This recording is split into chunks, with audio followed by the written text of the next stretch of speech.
I mean, we did have to roll through a hurricane like a boss, so Yeah, it's pretty cool, I guess.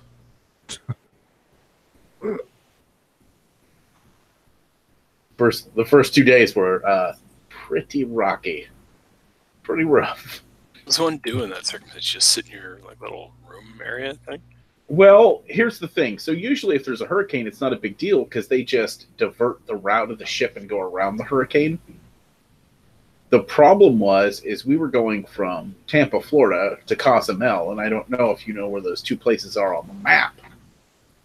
But to do that, you kind of have to go through the Gulf of Mexico, and that fucking Hurricane Michael pulled into the Gulf of Mexico and slowed down to 7 fucking miles an hour and just sat there for an entire day.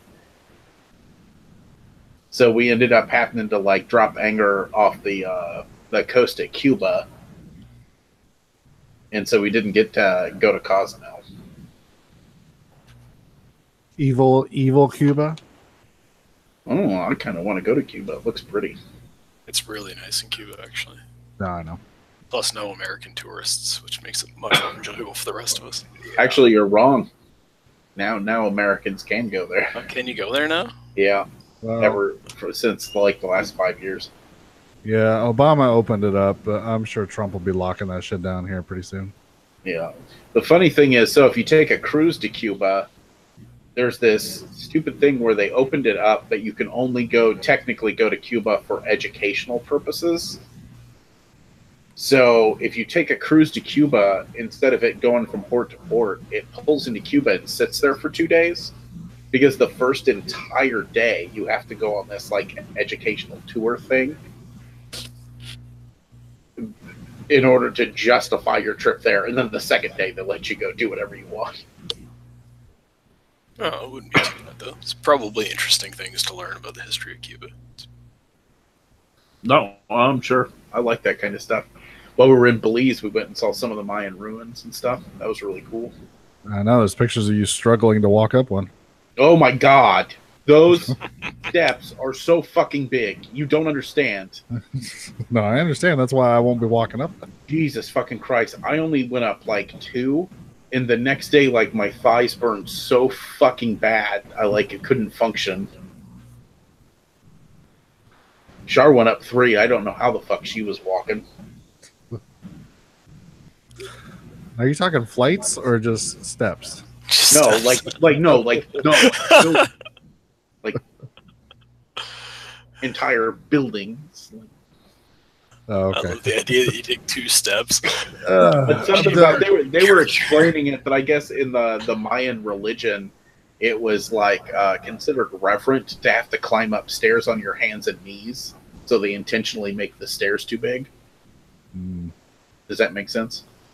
Yeah, for the most part, I can understand that. I guess Yeah, pretty much makes you bow down to whatever as you're climbing the steps. Yeah. So it makes it really fucking hard to get up and down them. And you know now they're old and covered in moss and stuff, and you're probably gonna break your legs.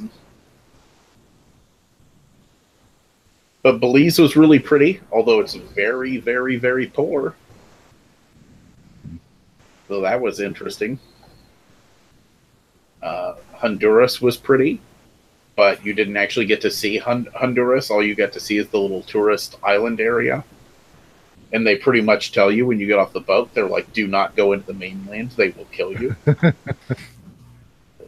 They're like, if you pull out your cell phone, they will stab you and they will take your cell phone. Seems about right. And then the Cayman Islands is real pretty, but it just kind of looks like America. Like, that makes sense. The water's cleaner, the beaches are nicer, but it looks like Florida. Mm. Probably don't want to drink the water though. I don't know. I know I didn't. Cayman Islands, we did go out to like a local restaurant where they do sea to table cuisine. So they actually go out and you watch them catch the fish and bring the fish in and cook it. Hmm. In which that was pretty cool. The fucking cruise ship was awesome. Food was awesome. pretty much everything about it was awesome. Just those first 2 days of that boat rocking real bad. That was a bit much. The first day I was okay. The second day of nonstop rocking, I don't get motion sick, and even I was like, son of a bitch, make it stop. It's fucking with me. And I figured out the only relief you could get is you'd go up and you'd get in the hot tub, right? And kind of float in the hot tub. Because then as the ship's pitching back and forth, you're just floating in the level water so you can't feel it anymore. Do you have to share it with like 3 other like hairy guys? Yeah. The one I would hang out in, there would usually be people up there, but it's called like the Serenity deck, and you have to be 21 or older to be there. And unlike most places that have something like that, they enforce it hardcore. If a kid takes 2 steps, there's like 5 employees over there like, get the fuck out. Like, you do not belong in this place. And it was like, Yeah, fuck those kids. Get off my rented lawn. Water slide on the ship. There was 3 different pools, so the pools were like, they were busy, but they weren't like overcrowded. So no pirates. Yeah. Other than me. That's disappointing. No sharks or anything cool like that? Actually, I did see a bunch of sharks. Oh.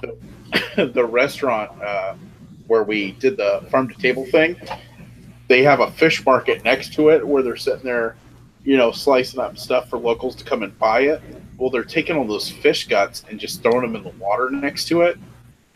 And so there's like 6 sharks, like just chilling right there, just in a circle because they were just snatching up all the fish guts. It was really cool. What kind of sharks do you know? I don't know. They were pretty small. Well, that's boring. No great whites, no hammerheads. Come on. No. I saw some dolphins out in the ocean. That was pretty cool. They kind of like were following the ship. Yeah, they're not going to eat anybody, so that's not fun. No, I didn't have any issues. Some of the people I was talking to in the hot tub got on one of the scuba trips that they took. Apparently, swam into a mess of jellyfish and got stunned the shit out of. Yeah, but dolphins can rape people, Doug. And since it's dolphins raping people, that makes it hilarious. Yeah. Dolphins are the monsters of the sea. And they're racists. Sea racists. So, no pirates. The boat didn't almost sink. Nope. That's boring. That's the most boring trip I've ever heard. Why are you even telling us about this then? The comedians were really awesome. Yeah, you rattled off their names. I've never heard of them, so they can't be that funny. Yeah. We refuse to be happy about your vacation. Well, one was Tom from the Bob and Tom Show. I hate the Bob and Tom Show. Yeah, but he was pretty funny. Yeah, but he's from the Bob and Tom Show, so probably not. I have not listened to the Bob and Tom Show in quite some time. Me neither, since I was in high school, because I listened to it for like 10 minutes. I'm like, this is the stupidest thing I've ever heard. I never turned it back on. I'm turning it to 97 QLC. I hope they invent podcasts so I can just listen to that. I won't have to listen to this garbage no more. But no, like I said, I thought it was fun. I liked everything about it. I'm definitely going to do it again. All right. Well, when are we doing the midnight drive-in cruise? Ooh, people show up, watch movies. Do that thing where all the listeners get together and meet. Today I was looking at theme cruises because I was like, I bet those theme cruises are real fucking cool, and I cannot afford to do that. I was like, oh, there's a Star Trek one, $2,000 for cheap seats, basically. So this is how we make our money. We start a midnight driving cruise, and we get on for free. Yeah. Yep. It's like 6 of us on the boat. I didn't know this. We didn't pay, so we're not allowed to eat. Walker Stalker Con every year does a Walker Stalker cruise. Mm-hmm. And it's $1,000 a person for like a 3-day cruise, which that's expensive. Right now, Chris Jericho has a cruise. Do you have to listen to his fucking band? No, it's just all wrestling based. Good. Let's see. How much is it? I'm curious. Chris Jericho's Rockin' Wrestling Rager at Sea. Maybe you do have to listen to his band. No! They can't make you listen to the band. Cruise trips are pretty big. You can go hide at the other side. Let's see. What's the pricing? If he's playing on the Lido deck, then you like can't get away from it. Well, I mean, if you get an interior room, it's you're on deck 10. It's $800 per person. On deck 10? Yeah. That's not bad. It says it's an interior room. Yeah, that doesn't mean anything. If you want a porthole room, it's like $850. Yeah. Ocean I'd pay the extra view to be able to see. Ocean view is $950. But how long is this cruise? 27th through the 31st? So 3-day. Yeah. Plus, there's going to be fees and shit on that. Oh, yeah. Usually, whenever they list them like that, the fees are included. And some of those, the grat's included already, too. Okay, I'm looking at like an interior room. This looks like it's like smaller than a studio apartment. It's like, Jesus Christ. Yeah, I mean, they're tiny. It's literally just a bed with like 2 inches of walk room on either side of it. Yeah, but you don't spend any time in your room. Unless you're in a hurricane, then you have to go to your room. No. I heard you go sit in the hot tub. I was getting ready to say, the ship's fucking gigantic, and 90% of it's indoors. Until it starts sinking, and then you're fucked. I mean, my ship had like a full-on theater, a comedy club, 4 nightclubs, like a bunch of lounge areas, restaurants. Let's see. There's all sorts of shit to do. What musical guests we got? Fozzy. You know it's Fozzy. Fozzy, night 2. Fozzy, night 3. Fozzy. Corey Taylor, Slipknot. Oh, yeah. Fozzy, of course. Phil Campbell and the Bastard Sons. Cherry Bombs, which all look like strippers. That sounds good. The Stir. King with a Y. Shoot to Thrill, which looks like an all-girl AC/DC cover band. Blizzard of Ozzy, which I'm going to assume is an Ozzy cover band. Seems reasonable. Dave Spivak Project, don't know who that is. And Papa Buck, don't know who that is.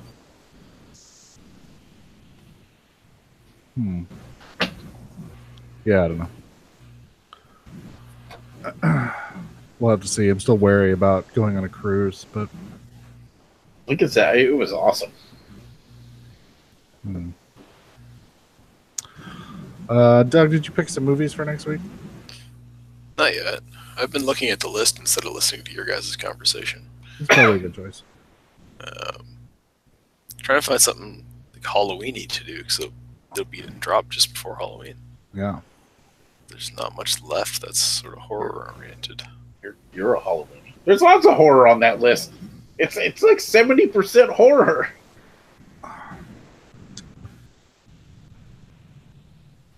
Yeah, but not really, though. What?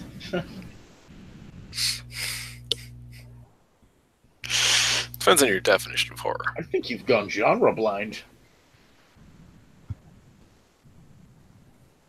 Dreams in Witch House, Black Cat, that's horror. Yeah. The Clint Eastwood's horror. Nightmare Paranoiac. I don't know what Drake, Paranoiac The is. Uninvited. Blackula. Scream, Blackula, Scream. Vampire's Kiss is horror in a not horror way. It's horror is in having to watch Nicolas Cage try to act horror. Hey, it could be worse. We could be doing The Wicker Man. Are you trying to tell me that in Vampire's Kiss is a horror film, not a comedy film? Please. Undead Daybreakers. Vampire Hunter D is kind of horror anime.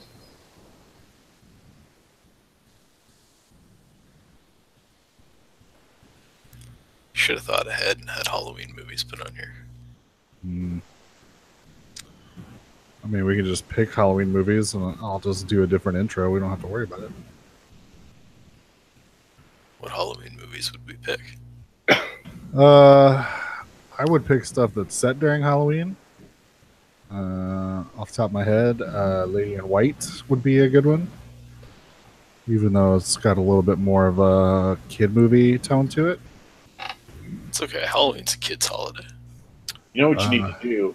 Record like a little thing that almost sounds like a sensor plug for music that just says snarky comment not available, and just put the normal intro in. Be like, this weekend's movies are snarky comment not available. I mean, it's not set during Halloween, but we could team up Lady in White with Something Wicked This Way Comes. I feel like they have a little similar fall theme to them.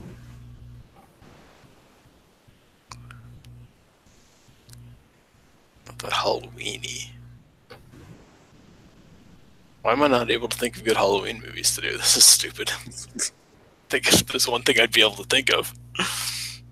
Well, surprisingly, like, because all horror movies are generally considered October movies, they don't do a lot of actual Halloween-themed horror movies.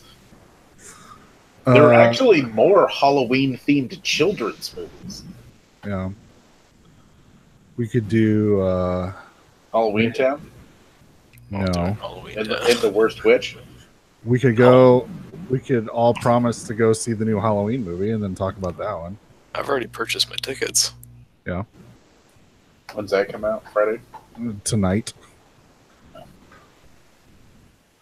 Instead, I'm recording with you guys instead of going to see it. I'm going on Saturday, so.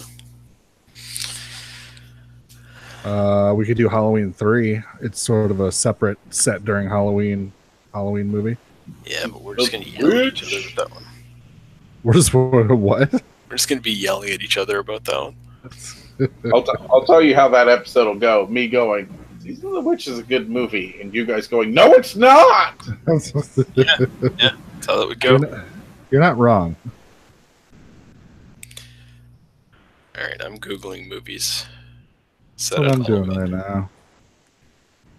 I did that, and all I got was list of Halloween movies, as in which Halloween movies are the best out of all 10 of them. Yeah.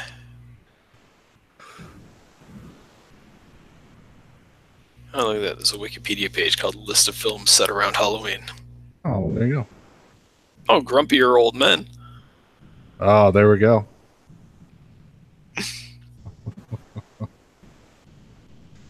It says Mean Girls is, but I don't think that's true, because there's this Christmas scene in that movie.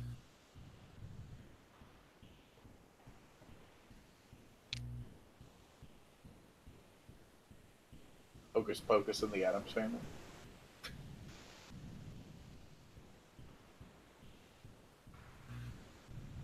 says Demonic Toys is set during Halloween. I thought that was a Christmas movie. Demonic Toys is on the list. So yeah, Puppet Master and Demonic Toys. Ooh, is The Witches really set on Halloween? I don't recall that. I don't know. What's the... Is that Witches? Is the other one that was like... Where they're turning the children into the mice? We'll talk about. There's like a witch convention. I don't think I've ever seen that one. It's a Roald Dahl movie. Yeah, it's a kids movie that's fucking freaky. Yeah. Ooh, House 2, the second story. I could go for some house movies. I love house movies. But do we go for 1 and 2, or do we go for like 2 3 and 3, 4? 2 and 3, or 2 and 4? I don't think I've seen 3 and 4 ever. 4 is really bad. It is really bad.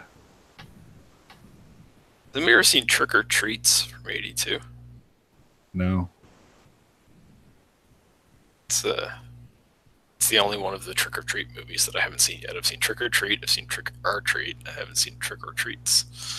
The Wikipedia description's great. A babysitter is stuck watching over a young brat on Halloween night who keeps playing vicious pranks on her.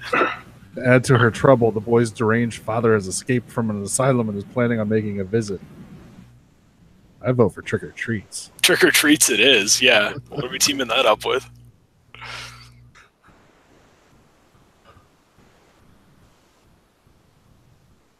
Do we go for another Halloween movie? I think that's the idea. But it can be, like, it doesn't have to be, as long as it's set around Halloween or it has some connection to Halloween. Why is it saying the Predator is set? Oh, the Predator. I thought it meant like the original Predator. I'm like, they're in the jungle. It doesn't matter what time of year it is. That'd be weird if just like in the novelization it pointed out that it happens to take place at Halloween. Turn 5. We could go for Murder Party. Noah loves Murder Party. We did that on the old show, though. Oh, we did. You're right. You and I actually, I think, enjoyed it, didn't we? I think so. I don't think Scott enjoyed it. I think we yelled at Scott until he quit the show because he didn't enjoy that movie. I think it was something like that. Night of the Demons? Night of the Demons are at a Halloween party, right? Well, we did that one on the old show, but we didn't do Night of the Demons 2. Is that still set at Halloween time? Because I've never seen that one. You look at the synopsis. I can't remember if it is or not. A Halloween party turns deadly. Night of the Demons 2. Has anybody ever seen it? No. I haven't seen it. Is that the one where the chick's tits turn into hands and break the guy's neck? I don't know, but that sells me. I feel like that confirms that I haven't seen it. It's directed by Brian Trenchard Smith, though. He's an awesome director. I'm in. Yeah, I'll watch that. All right. So the only reason why I've seen the Night of the Demons movies, all of them, is because they used to play them on fucking Cinemax in the middle of the night all the time for some fucking reason. And I'd be up like trying to find boobs, and I'd be like, "Oh, horror movie, yay!" Nice. Well, I may rewatch the first one because I haven't watched that since we did it on the show, and I barely remember what happened in it. Well, are we necessarily convinced that do we need to have seen the first one or remember the details, or? I don't think so. Let's see. It's 94? Yeah. Night of the Demons 2 in 94 has got to be Brian Trenchard Smith isn't like deciding between Night of the Demons films and Leprechaun films. He was having a good decade. Nice.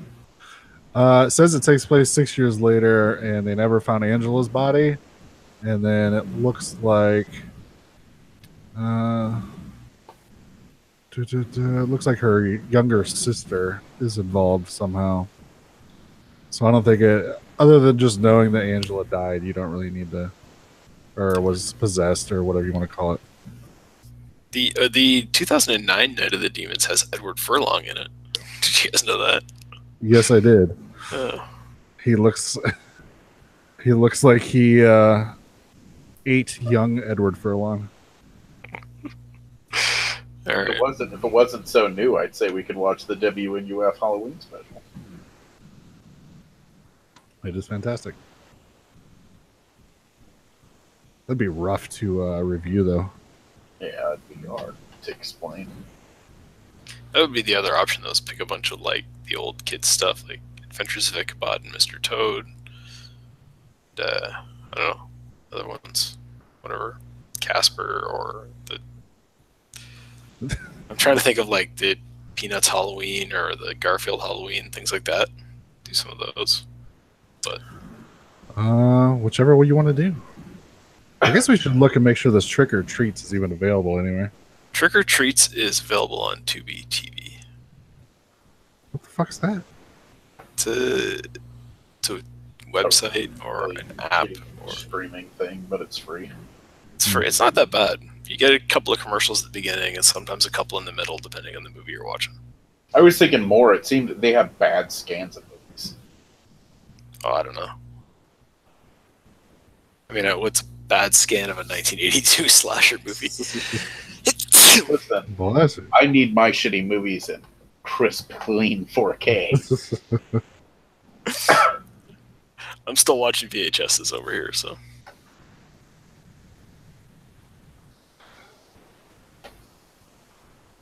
Yeah, Trick or Treats, 1982, full movie. Looks like it is on YouTube. Makes sense. And it actually looks like a pretty pristine cut, too, which is always hilarious. It makes me laugh when it looks really good on YouTube, because it just makes me assume that like whoever made it or owns the rights just really wants people to watch it. Yeah. They don't care anymore. Yeah, this looks amazing on YouTube. Oh, there you go. All right. Add it to the to watch list in the. I have to switch over to a different account. Did you guys ever see the remake of Night of the Demons? No, but we were just talking about it. I heard that Edward Furlong looks like he ate Edward Furlong in it.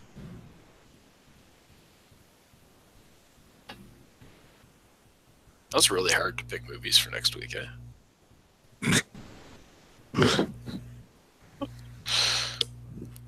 Okay, Trick or Treats is added to the watch later for the show YouTube. All right. So is that what we're doing? Trick or Treats and Night of the Demons 2? Or we're doing something else? Yeah, no, that's fine. Totally leaving it up to you, Dick. I just said it's fine. All right. That's as much thinking as I do about anything in a given day. It's starting to hurt my head here. I would just like to point out, you guys refused to do my movies next week because we didn't have a thing recorded for them. Yeah. And immediately chose things that we don't have a recording for. So, but I just record a special Halloween version of the intro. I just want to point out, I want to make it abundantly clear, and I was very honest about this from the beginning. I was refusing to do your movies because I'm an asshole, not because we don't have the thing recorded. You guys are so mean. No, we're definitely doing it. Like you don't know how excited I was. I was flipping through Amazon looking for a movie to watch the other night, and under the just added to Amazon, it was like split second. I was like, "Holy shit! They added it to fucking Amazon!" Yeah. I literally before we started emailed Julie our new list. So as soon as we get it back, I'm totally down for doing it. Yeah. And I gotta watch Demon Seed again. Demon Seed's fucked up. Yeah, never seen it. I don't know what either of those movies are, but I'll watch them. They're movies. I honestly really, really hope you guys like Split Second, because Split Second's one of my favorite fucking movies. Like, you pretty much just solidified that we're gonna hate it. I don't know, because everyone I've ever shown it to really fucking ends up liking it, because it's a super fucking cool, weird, post-apocalyptic kind of like weird. Did Noah cut out, or did I cut out? I think Noah cut out. Okay.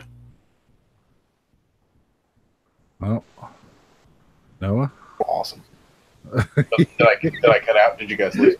You completely cut out for whatever you said. That's fine. It was something, and then it was just blank. And Doug going, "Did I cut out? Did Noah cut out?" I'm like, "Yeah, I think Noah cut out." So Noah's gone. Yeah, it looks like he cut out. And then we just hear, "Awesome." That's funny. No, I said I'd hope you guys would like it because everyone I've ever shown it to ends up liking it. It's like near future sci-fi horror. It's really cool. Mm-hmm. So as good as Robot Wars? Well, in my opinion, arguably it is my number 2 movie. I think Day of the Dead's my favorite movie of all time. Split Second's probably number 2. Mm-hmm. Where does Robot Holocaust fall on this list? Because on list of my favorite movies? Yeah, because I'm just trying to determine how this all works. Probably like 31. Okay. Somewhere around there. Maybe a little lower. I don't know. I'd have to sit down and really take things out. So I love that you know enough that you're like about 31. Dude, there's a hallway full of penis puppets. See, again, we all know that. We all just interpret it a little differently.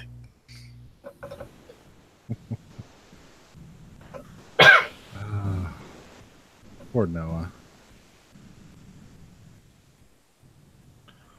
All right. Should I guess we actually get into what we're supposed to be talking about here? I suppose. I guess. I don't know how much you've been recording, but we are about 45 minutes after scheduled start time at this point. Oh yeah. Oh yeah. No, as soon as Noah started talking about his cruise, I made sure to hit start. Because you were hoping that a shark ate him. Yeah. You were hoping for a story that ended, and that's where my leg went. But unfortunately, nothing. I mean, I'll cut out our discussion of which shows we're going to do. But yeah, as you can hear, Noah brought back a flu bug from the Caribbean that's going to kill everybody in the mainland United States. I apologize in advance. I got bronchitis or something. It's no good. You son of a bitch. I will try to cough away from the microphone. It is difficult to predict. All right. Well, I guess first up. Which one are we doing first? Why don't you tell us about EvilSpeak? Okay, so do you want the full version or the incredibly easy to explain version? Why don't you go for the full version? We got to make up some time. Okay. Well, how about I start with the easy version and then we'll expand. Okay. It's Carrie for nerdy dudes. You're not wrong. I mean, it's got the almost identical kind of structure to it. They're similar movies in a lot of fucking ways. This one has more decapitation. I would say, yeah, in some ways, EvilSpeak is superior to Carrie, and Carrie's a really good horror movie. I don't know if I would go there, but all right. We'll get there. Okay, so Clint Howard plays Cooper. Is it Cooper Smith? I believe his title is America's Sweetheart, Clint Howard. Yeah, America's Sweetheart, Clint Howard. Thank you. Who because this will make hilarious sense later, they go out of their way to make him look not Clint Howardy through most of the movie. Like, which is fucked up. It'll be fucked up at the end. But he is a student at a military boarding school. And he is a charity case. His parents died, so he was kind of like a pity acceptance of some kind of liberal bullshit got him into the school, if you know what I'm saying. All the other kids dislike him because he's not good at soccer, so fuck him, let's fuck his whole life up. I was going to say, it seems like most of the other students, except for one, the entire school's just filled with a bunch of dicks. Well, it's so funny. Somebody I was talking to was like, it's so unrealistic. People don't act like that. And I was like, bullshit, you were in high school. Like, not being good at soccer is enough for them to destroy your whole fucking life and get you to kill yourself. Yeah. Like, Yeah. Just so we're clear, what happens in the opening scene of the movie is he's kicking the soccer ball. He does it wrong. I assume, because I don't understand enough about soccer to know if it's right or wrong. The other guy comes over, spends like 5 minutes yelling at him and screaming at him while the soccer game continues around them. And then when the opposing team scores, they all act like it's only Clint Howard's fault. And it's like, well, wait a minute.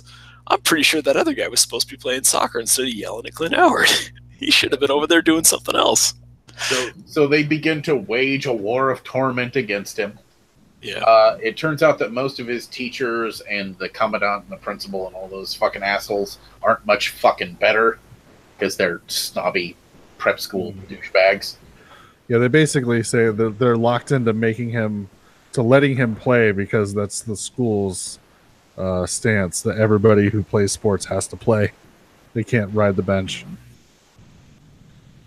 Yep. So between tormenting him and stuff, he also gets demerited into having to clean the basement of the school, which as we found out at the very beginning of the movie, Bull Tannen led a cult there.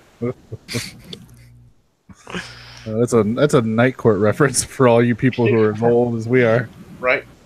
Was that Richard Mall playing that part? Yeah, it was. Oh my god. I didn't recognize him with hair. And he was Esteban. I feel like you guys didn't get my hilarious Esteban commercial joke. I hadn't watched it, so I completely forgot that his name was Esteban. That not only is his name Esteban, but you see the name Esteban. I'm guessing Noah would have said a lot at that point. Yeah, that's probably the kind of thing he would have. Oh, there's Noah. Noah's back. Did I just cut out again? God fucking damn it. You're about to say that you see the name Esteban. I said you see the name Esteban in this movie more times than they say the name Michael in The Lost Boys. Which is a lot. One of us, Michael. Come with us, Michael. Maggots, Michael. Michael's Michael. How are you enjoying your worms, Michael? But, so while cleaning out the basement, he finds Esteban's hidden chapel library Satan room. I think that's what it said on the sign. Yeah, I know. That's the best description I have, which he cleverly hides behind like a chalkboard with a fucking rag over it. Hey, I would love to find this. It lasted like 500 years. Right. Nobody moved that chalkboard for 500 years. That's pretty good. He finds a book, starts reading it. Luckily, he's taking Latin classes, and instead of using his Latin skills, he makes a computer program that can translate Latin. In which, if he can like make a program that translates the Latin, can't he just translate the Latin? I don't know. Either fucking way. Let's move on. Yeah. It was the 80s and computers were cool, man. Yeah. So he does get pity taken on him by the greasy, weird chef guy at the school, who, besides him and the one black student at the school, they're like the only two human beings. Everybody else is just some rich cocksucker that's out to fucking ruin everyone's lives. Did you guys think that they were trying to put social commentary in this movie by having like the reject and the black kid kind of could understand each other's plights because they were both not welcome there? I was going to say it's the 80s. They were probably both charity cases. Yeah. You forgot to mention that Bubba, the main antagonist, we'll say, is Bob, the neighbor from that 70s show. Is that who that fucking is? Yeah.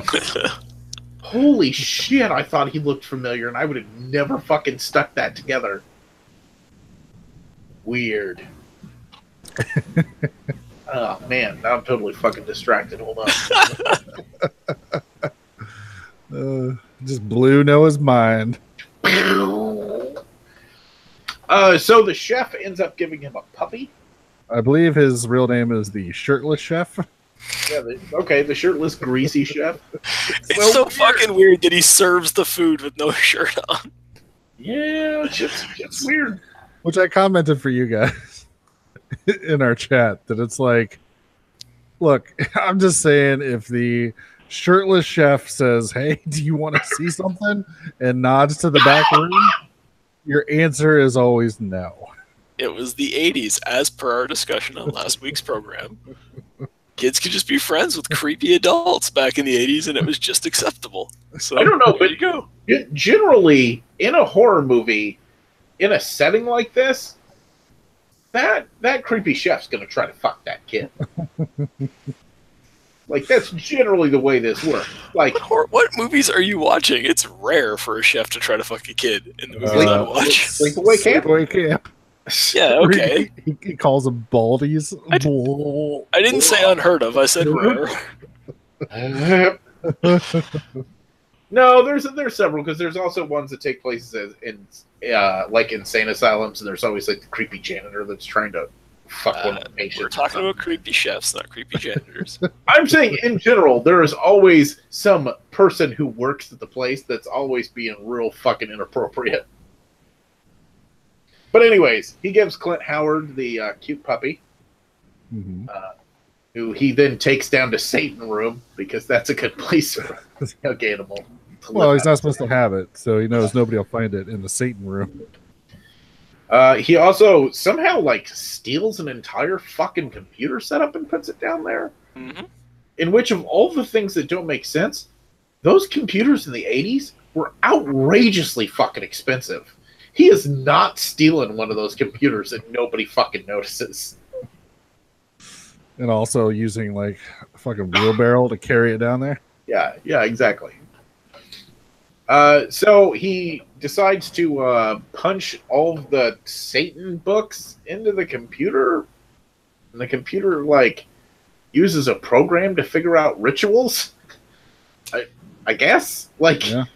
Is that what you guys got from this? It's like he doesn't even do anything. He just like types a bunch of Satan shit into it. And it's like, okay, collect the following ingredients and say these words. Yeah, I sort of took it as like when he started typing certain things in that the book kind of possessed the computer, maybe. Like that episode of Buffy where they scanned a demon into the computer. I thought it was the same sort of deal. Yep. So things continue to get worse for him. People are even more bastards. Eventually, the weird asshole drunk guy that lives in the basement finds his Satan room, and the computer breaks his neck somehow, even though the ritual's not complete. I'm not sure what's going on there, but let's roll with it. All right. The computer's very upset that he doesn't have a Jesus cracker and some blood. That's what it's really waiting for. Jesus cracker and blood. Shit continues to get bad. The asshole kids find his room and are having a weird drunken party down there and brutally murder the puppy. Because, god damn it, we can't. John Wick was right. Yep. Animal. Really sad. We lost that again. Yeah, god damn it. Did it cut out before or after I said kill the puppy? You said kill the puppy and then silence. I do believe I said, and because we can't have a goddamn movie with a cute animal in it that's a horror movie that they don't murder. Yeah. And I said John Wick was right. Yeah. Everybody should be killed. Well, yeah, that's it. In these fucking movies, they've already done a good enough job of justifying that all these prep school kids deserve to die. Like, you don't need to kill the puppy. Like, you don't. We're already on board. We want them all to die. You have to create motivation for Clint Howard's character, though. So the proper description of this movie really is John Wick meets Carrie. True. Also true. So, he's down there. He gets all bent out of shape. What's his face? One of the teachers comes in, and Clint Howard goes all fucking Incredible Hulk on his ass. Like, throws him into a spiked ceiling. Like, it was really fucking cool. And then we get the finale, which is basically Carrie with a broadsword. Yep. And the way they make Clint Howard look possessed and dangerous is by making him look like slightly dirty Clint Howard. Yeah, for all intents and purposes, it's like they take the makeup off to make him look crazy. Yeah, which is fucked up. Come on, like just look. But it's pretty effective. They give him sort of the same hair he had in the Wraith. The Wraith, yeah, that's what I thought too. Which I think is just his normal hair. I think it's just how you comb it. Yeah, but I'll tell you what. Out of all the deaths in this movie, man, that first we lost Noah. Comes straight down on the dude's head. Oh, God fucking damn it! So the first death in the finale, is that what you're saying? Yeah, the first death in the finale where he's like flying and he does the downward stroke with the broadsword and basically explodes the dude's head. Yeah. Man, that's a good one. Pretty much everything after he picks up that broadsword is awesome. Oh yeah, I forgot to mention Chick gets murdered in the shower by a bunch of pigs. That's pretty sweet too. There's a subplot with this book, that he finds that the receptionist in the office steals it for some reason. And then every time she sort of messes with it, the pigs on the because I guess they have a little farm at the school. The pigs go crazy, especially while Clint Howard's trying to feed them. And then, she cuts her finger on it, and so of course the pigs flood into her home and eat her in the bathtub. It's weird. It feels to me like they added that entire subplot because it's like the longest ever just excuse to have a nude scene. They were like, "What? This whole movie takes place at an all-boys school? we have no choice but to edit in an entire subplot about the secretary just so we could follow her home to the shower one night." Oh yeah, I feel like they needed a lot of filler because I also feel like with the computer stuff, they kept being like, "Hey, can you make that computer make some cool Satan-y stuff on it?" And they're like, "Yeah, we can make it make a star, and then it can make a pillar of stars or something and rotate." And they're like, "Yeah, that's cool. Can that say Esteban 35 times while it's doing that?" I'm like, "Yeah, I guess." And they're like, "Okay, cool. How about an upside down cross?" "Yeah, we can do that." "Yeah, can it say Esteban 25 more times?" Keep in mind, this was 1981. Do you know how high tech that computer was? And how hard it was to create those effects of having a star show up on the screen? Why does your guy sound like a Teamster from Jersey, by the way? Because that's all I can imagine. Who else is the asshole that's doing that? It's not some high art guy. It's not some dude with a French accent being like, "Yes, and now it will say Esteban, Esteban, Esteban, Esteban, Esteban, Esteban. I will rise again. Esteban, Esteban, Esteban, Esteban." So, computer graphics, 5 out of 5. Oh yeah. I don't know. I mean, I like that stuff. It's weird how much of a refrain it is after the first 20 minutes of the movie. They're like, "Let's show the computer again. What's it going to do this time?" "I don't know, some squiggly lines and Esteban." I don't think they understand that it's Esteban that is really initiating what's going on here. Oh, I don't think anybody understands. I don't think anybody understands what's going on in this movie at all, including all of us, right? Like none of it really makes sense. The computer reads some Latin and then needs to bring back Esteban, and that's pretty much about it.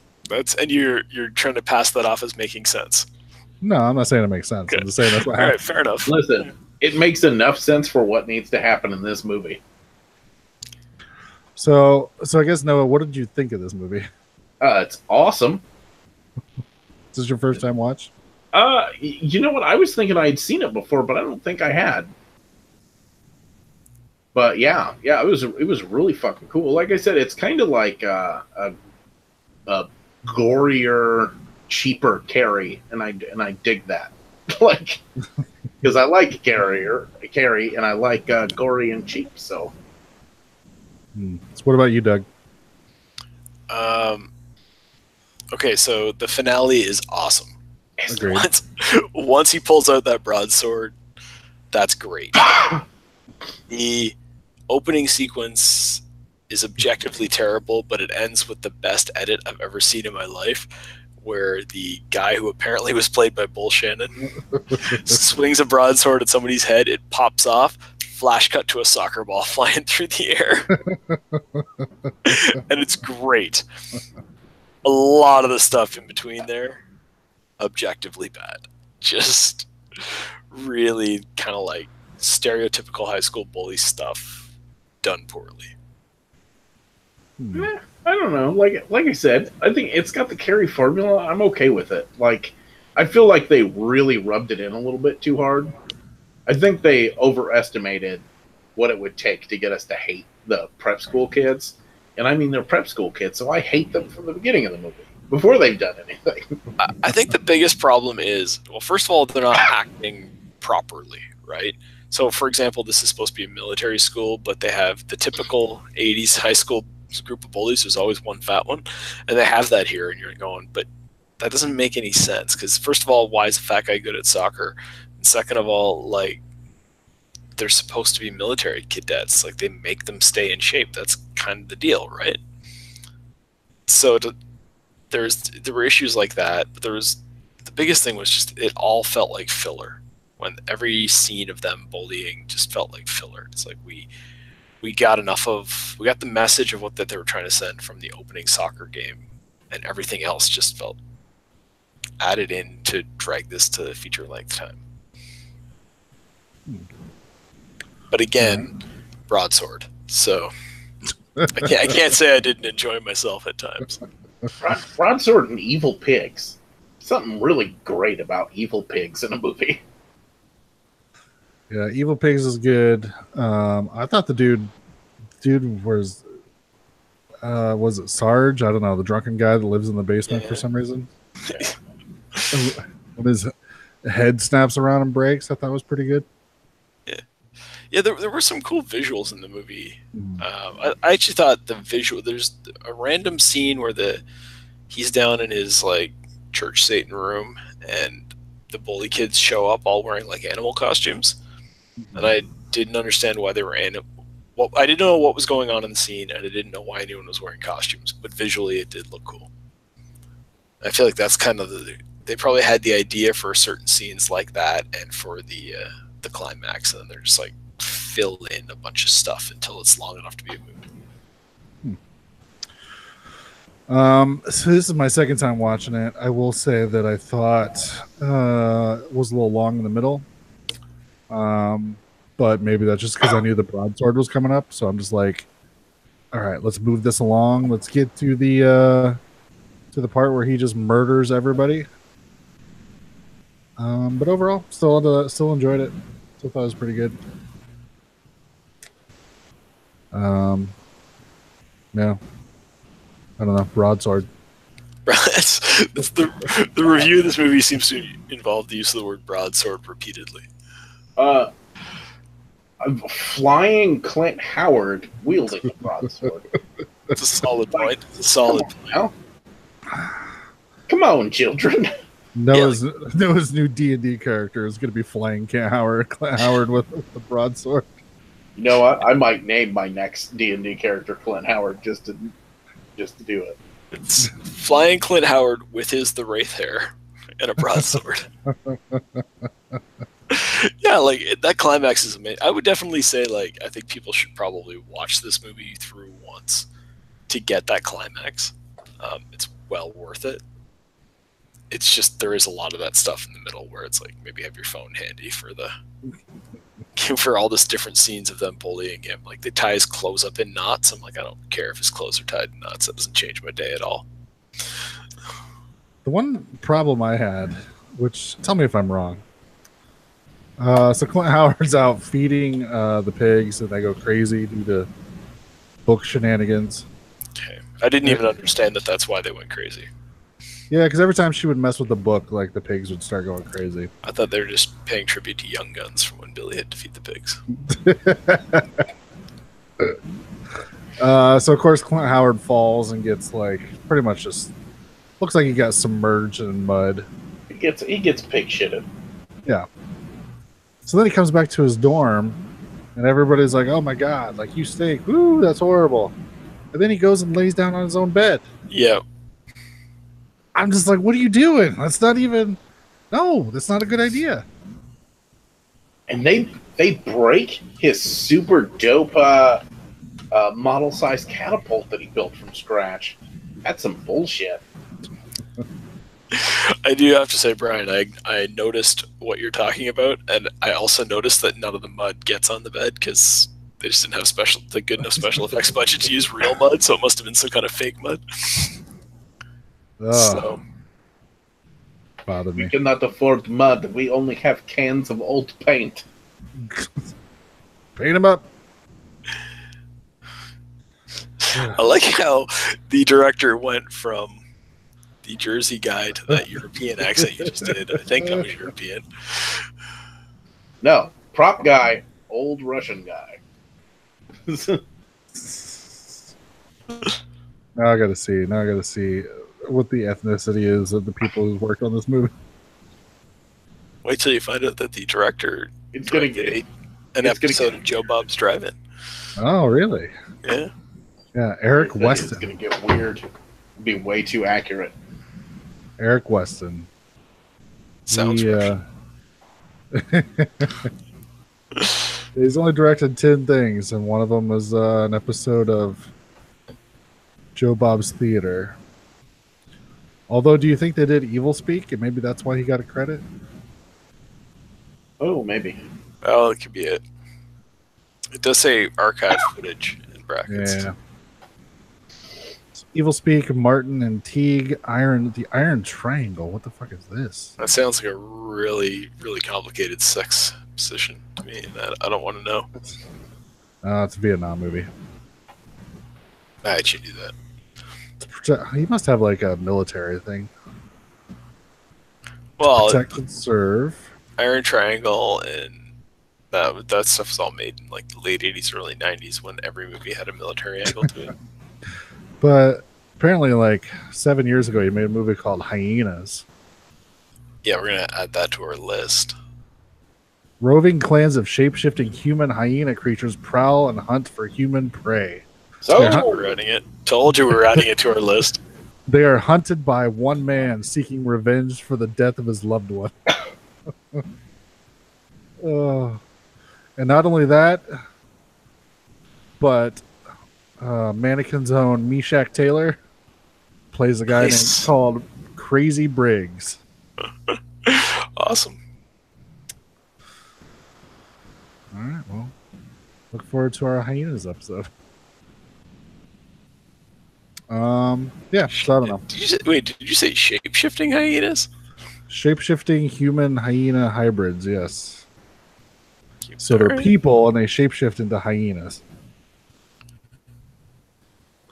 So here's what I take from this is that Evil Speak from 81 inspired a Buffy season 2 episode where they scanned a demon into the machine. But then a Buffy season 2 episode about hyenas inspired this guy to go. So this guy's career went full circle to inspiring Buffy to ripping off Buffy because they had the hyenas possessing people. Is that a season 2? I thought that was a season 1. I could be off, but my guess is 2 because it's a pretty good episode. Season 1 didn't have a lot of good episodes. Oh. Nope. Season 1, episode 6. All right. The pack. Because that's when they kill off the principal, and then what's his face? The new principal shows up. Yeah. All right. So Evil Speak, I guess we'll say positive reviews. Yeah, you guys are a little more positive on it than I think. It's like degrees of positivity. Certainly everybody should watch that climax.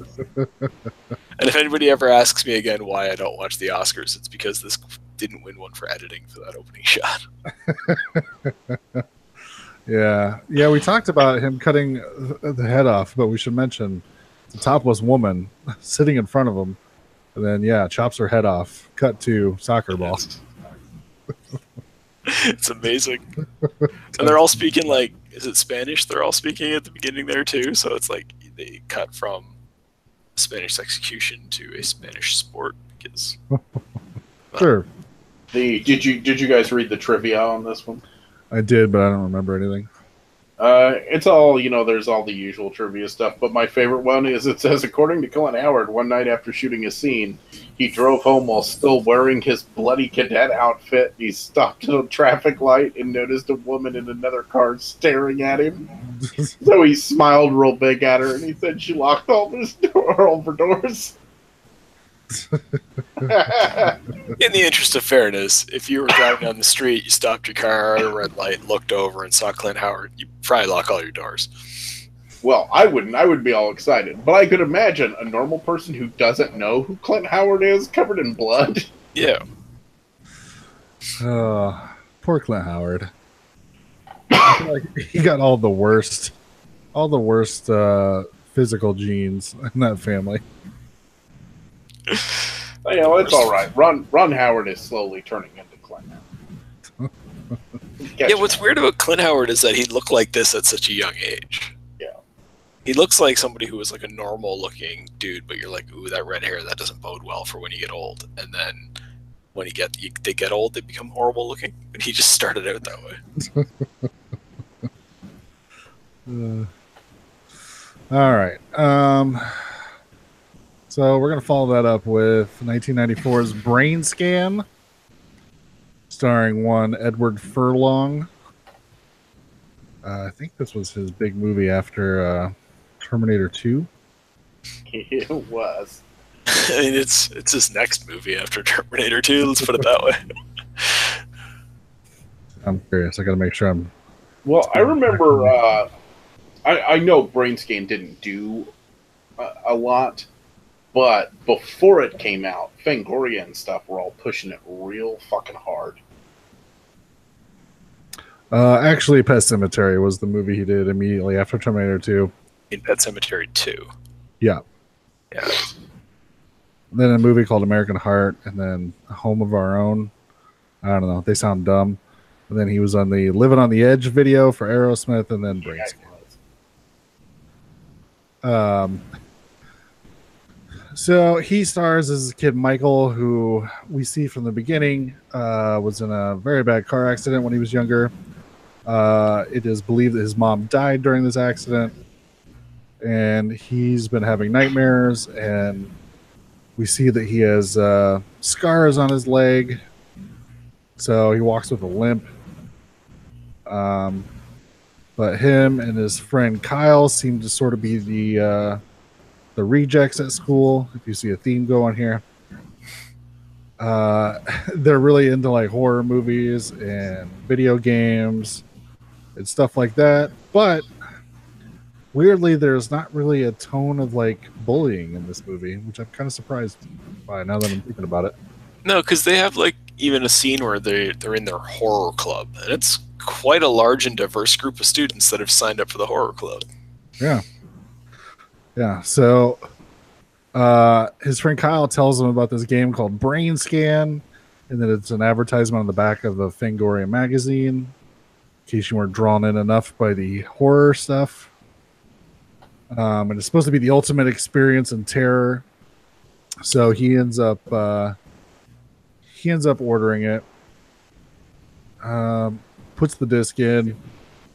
You have to call like this 1-800 number, and I want to say I saw this like on cable all the time when I was younger, and I was so jealous of his computer setup. Oh yeah, his little Igor assistant. Yes, that was like the coolest thing I had ever seen, and I was so jealous that I wish I had some sort of computer that I could tell it to call somebody and it would respond to me and would call people and do things I tell it to. That's pretty much all it does, but yeah. And now we live in the future, and pretty much everybody has that in their pocket. So yeah. At that time, though, this was like the horror version of Ferris Bueller's bedroom, where you're just like super jealous of all the high tech stuff he's got. Yeah, it was amazing, and it was like, oh, the phone would ring, and the little Igor guy would pop up, and he'd be like, "Kyle's calling." And I'm like, how cool is that? It pops up, tells you who's calling, and then has pictures of them. This is amazing. Like I said, cut to now. That's just nobody even programs their phone to do that anymore.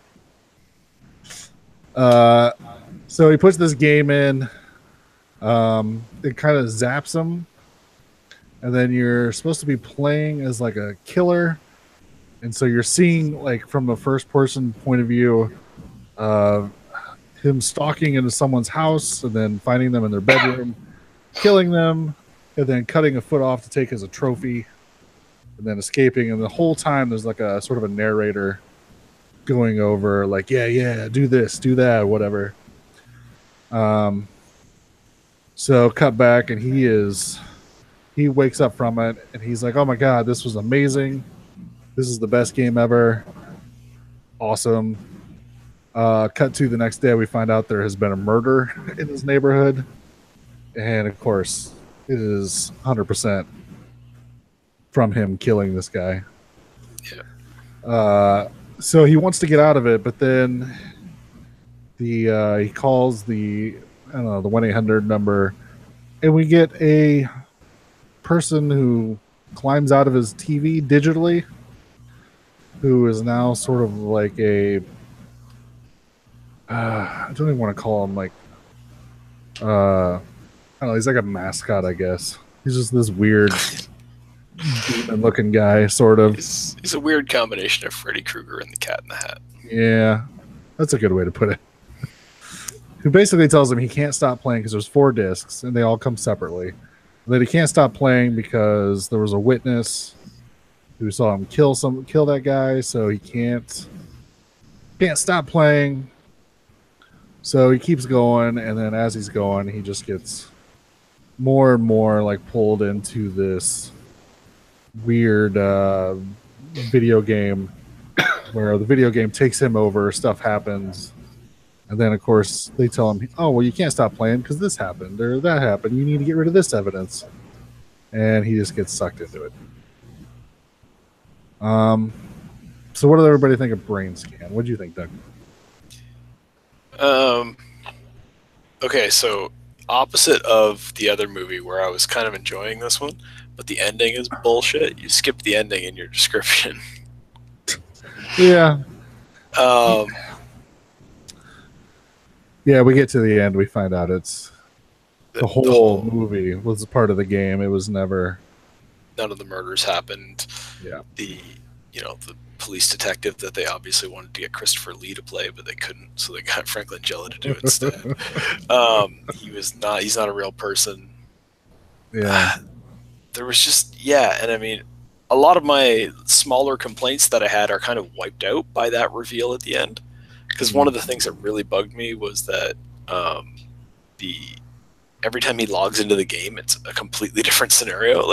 So the first time he goes in, he's like, it's like playing a VR video game, right? Like he's just walking around, seeing things first person, doing things, and then he later finds out that those things really happened. The second time he logs in, he blacks out, wakes up not knowing what happens.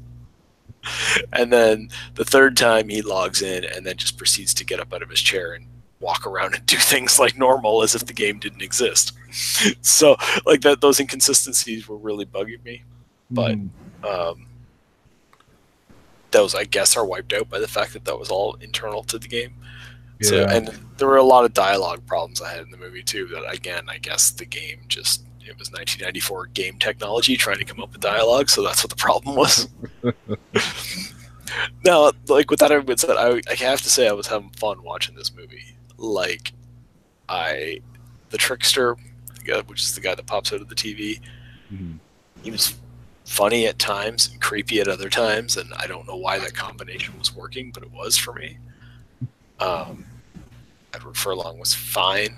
Like in my mind, this was a 1994 direct-to-video movie because I don't think anybody saw it in theaters. So, by that standard, decent enough performance. Like, I noticed some of this stuff was really, really stiff, but yeah, it's also Edward Furlong, so. Yeah, I guess. I mean, I thought the kill scenes were like when the movie decided to go dark. So that opening flashback to the accident with his mom, the first kill scene where he chops off the foot, like those moments were really well executed. I thought, like they were very dark and gory in that like realistic gore kind of way, not like a fun gore kind of way, like where you were genuinely like kind of bothered by watching it, which is hard to pull off. So I thought, yeah, I don't know. Like I say, I was so pissed off. Like I just finished watching it like 10 minutes before we started recording. So like I'm still a little pissed off about the ending. But I can't say I didn't have fun watching the movie and watching that weird guy with the giant red hair dancing around, which is kind of what I liked about the last movie too. Now that I'm saying it out loud. Yeah, I don't know. Yeah, I was sort of the same way because I used to watch this on cable all the time when I was like 14, 15. So I remember really enjoying it, but then I haven't seen it since high school. So I was worried it wasn't going to hold up.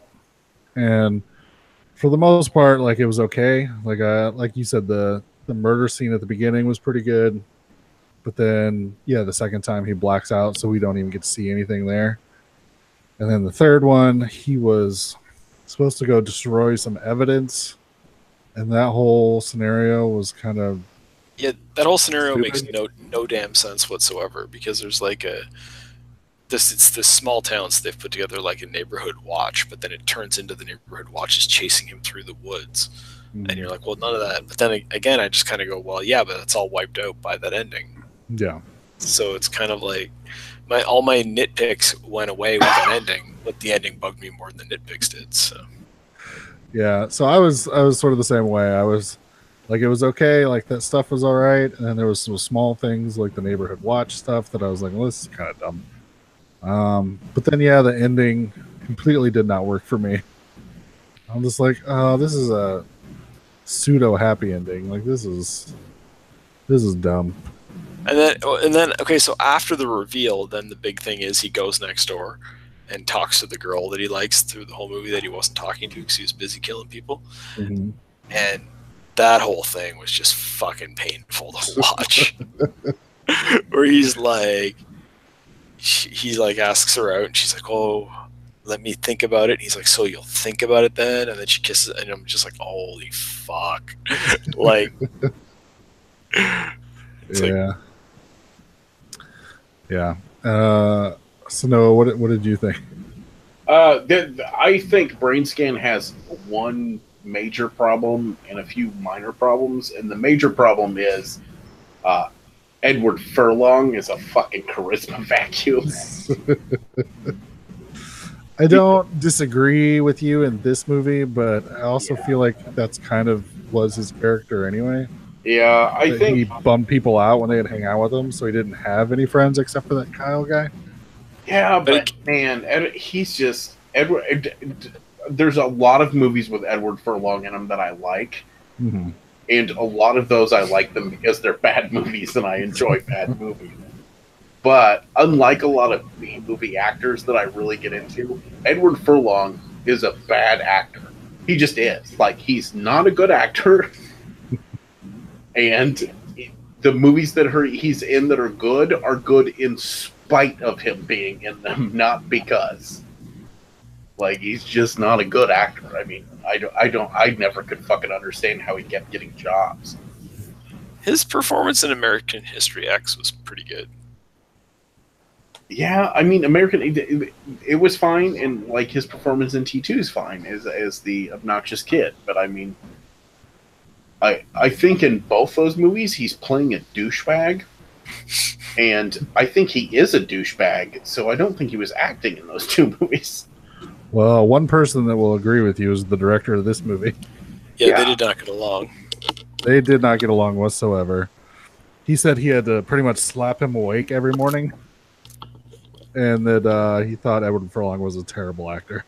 Yeah, but you have, and then you've got people like Frank Langella and T. Ryder Smith in this movie who fucking just, were full bore all the fucking time. T. Ryder Smith is Trickster is fucking awesome. You have to admit that character is like, he's a thing, if that makes sense. Like you know who that character is like 10 seconds into it, and you kind of get behind him even though he's a piece of shit. Yeah. Like, especially the part where he leaves him alone in his room and he just fucking destroys the whole thing for no fucking reason. He's just, yeah, fuck it. Well, I just like that and this thing I noticed is he had to go down and talk to, was that when the police show up? I think Frank Langella shows up and he goes down to talk to him. And you see Trickster's just like, yeah, okay. And then he grabs the remote, turns on the TV, and sees that Three Stooges is on. And then he does this weird thing where he just settles in to watch it. and for some reason the camera just lingers on it, but his performance is so good. Yeah. Because he just kind of sits down in the chair, and then you see him just lean back in the chair, and then he like adjusts himself so that he like sinks even further into the chair. And I was like, oh, this is a guy that's just like, what is this? Oh, Three Stooges. Oh yeah, I'll settle in to watch this. It's such a weird moment. It doesn't do anything, but for some reason, just watching him perform, I just was like, that's awesome. Yeah. Also, I'll tell you what, I feel like you guys go a different way with the end of the movie, because you're skipping over the fact that there's kind of like a double fake out at the end of the movie. Yeah. Where the credits start to roll and you hear Trickster's voice go, "Oh, it's not over yet," and you see the dog dig up the foot. And I've always thought the insinuation is that he's still in the game, that he lost, but he's just reset back to the end of the first disc, basically. So he did kill that guy. He just hadn't killed his best friend yet. I think that end credit sequence is just an end credit sequence that makes no sense. That's what I think. They thought, oh, that'd be clever and fun, but it doesn't actually do anything. Like I said, I've always interpreted it as the game's still going. He just thinks he's out of it. Honestly, I didn't even know there was an end credit sequence. It's not even an end credit sequence. That means you didn't watch the credits at all. It happens literally 10 seconds into the credits. No, I mean, I watched it at work, so maybe I got distracted. I completely missed it. Yeah, that's all it is. You just hear the trickster, he says, it's not over yet, and like the screen like shatters. And it shows that German Shepherd dig up the foot and go running across the yard with the foot. Yeah. Yeah, but I think it's just a 90s style stinger that has nothing to do with anything. That's my I don't think it's meant to be part of the plot. Ooh. Well, to prove my point, I've opened the Wikipedia page and that scene is not included in the plot description. So I assume that this Are you judging the accuracy of something off of Wikipedia? Because that's not a good idea. Yeah, but it's proving me right currently. So it's 2018. The best evidence is the evidence that proves me right. I believe is the official policy of our times. Oh no, you're not wrong. You're more American than you think, sir. I guess we should add on that because his horror club got shut down by the principal, who then tells them that if they want to continue, he has to review anything they're going to partake in, to which Edward Furlong gives him the game. We see the trickster materialize behind the principal and kind of laugh. So where does that sort of fit in then? See, once again, I think the insinuation is that the game's still going.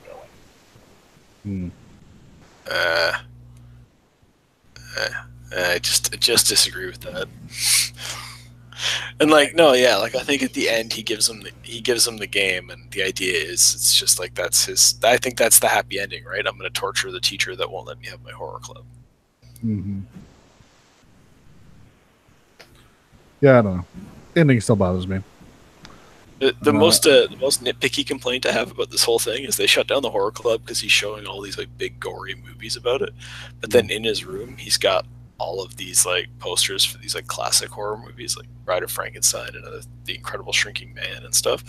Like he could just show those movies to his horror club and the school would be fine with it. They don't have that much gore in them, so he could solve his own problem right off the bat. Well, I mean, he only got in trouble for showing them death, death, death. Right. Do you guys know that clip that was air quotes death, death, death? Do you know what movie that's from? No. It's been bugging me. I have no idea. Confident I've seen that clip somewhere else, but I don't know where. And I'm probably not getting any sleep tonight now. Yeah. Damn you, Edward Furlong. Yeah, I would agree with you guys that the ending's weak. I interpret it differently, obviously, but which softens the blow a little bit. But I think it cheapens that if it really just ended with him getting shot, it would be better.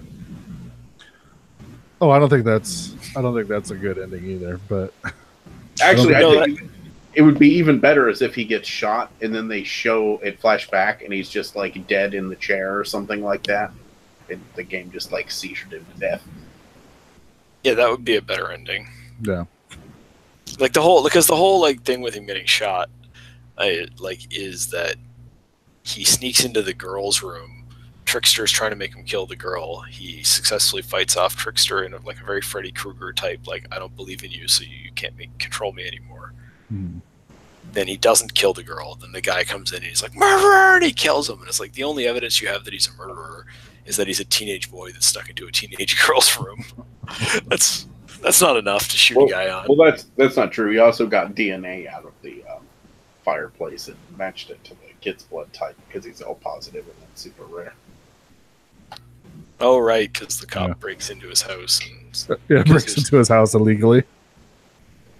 But it's literally the evidence he has to go on. He's full on, this guy must be the killer. And it's the evidence he has at that point is the kids at school think he's creepy. There's some ashes in his fireplace. And he called his best friend on the day his best friend was killed.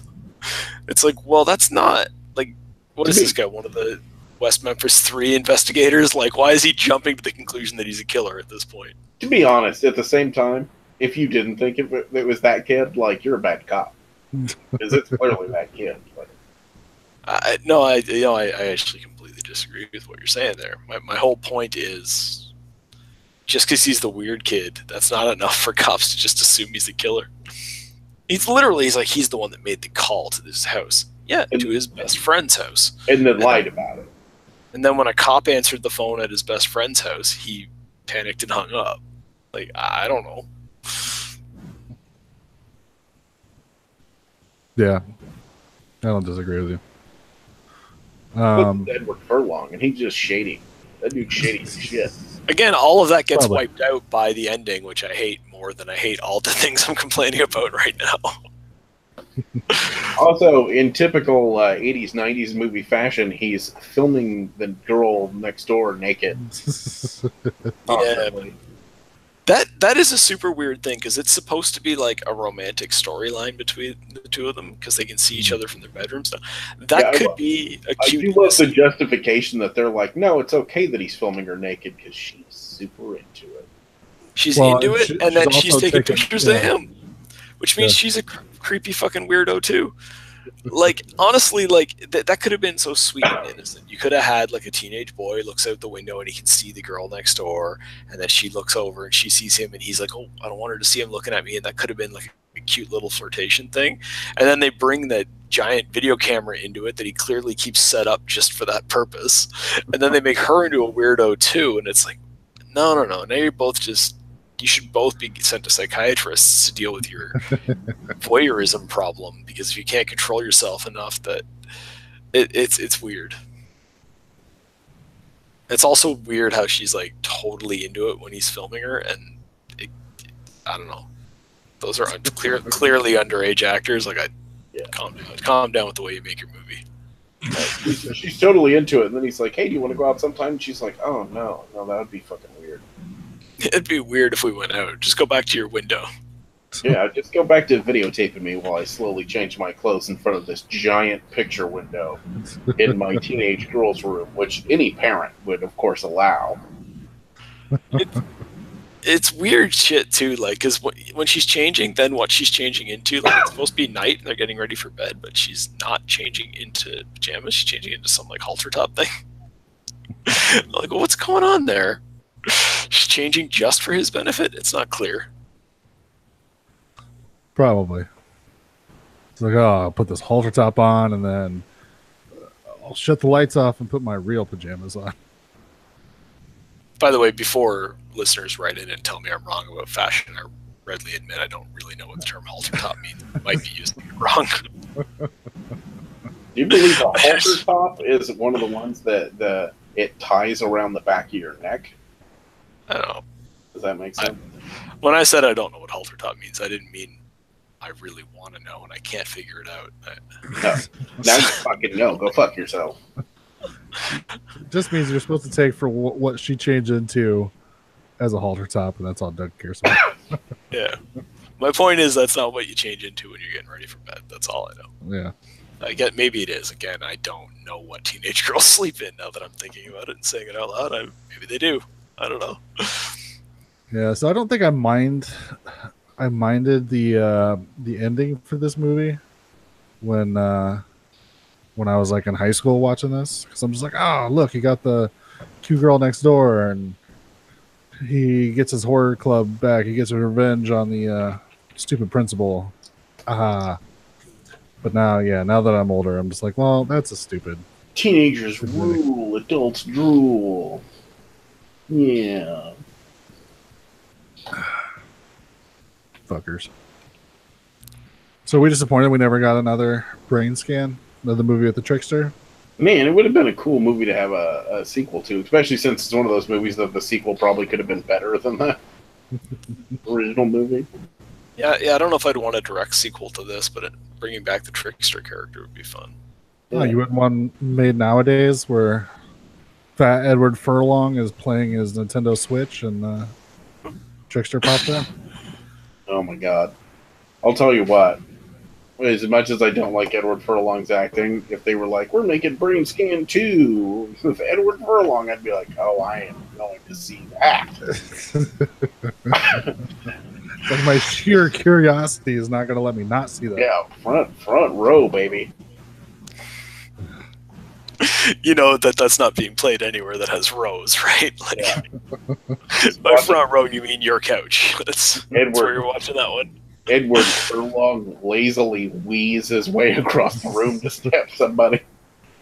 Stop running so fast. God damn it. I gotta smoke some crack before we go to the next scene. It sounds like what's the old comedy horror movie with the killer that's wheezing constantly? Is that Student Bodies? Yeah, Student Bodies.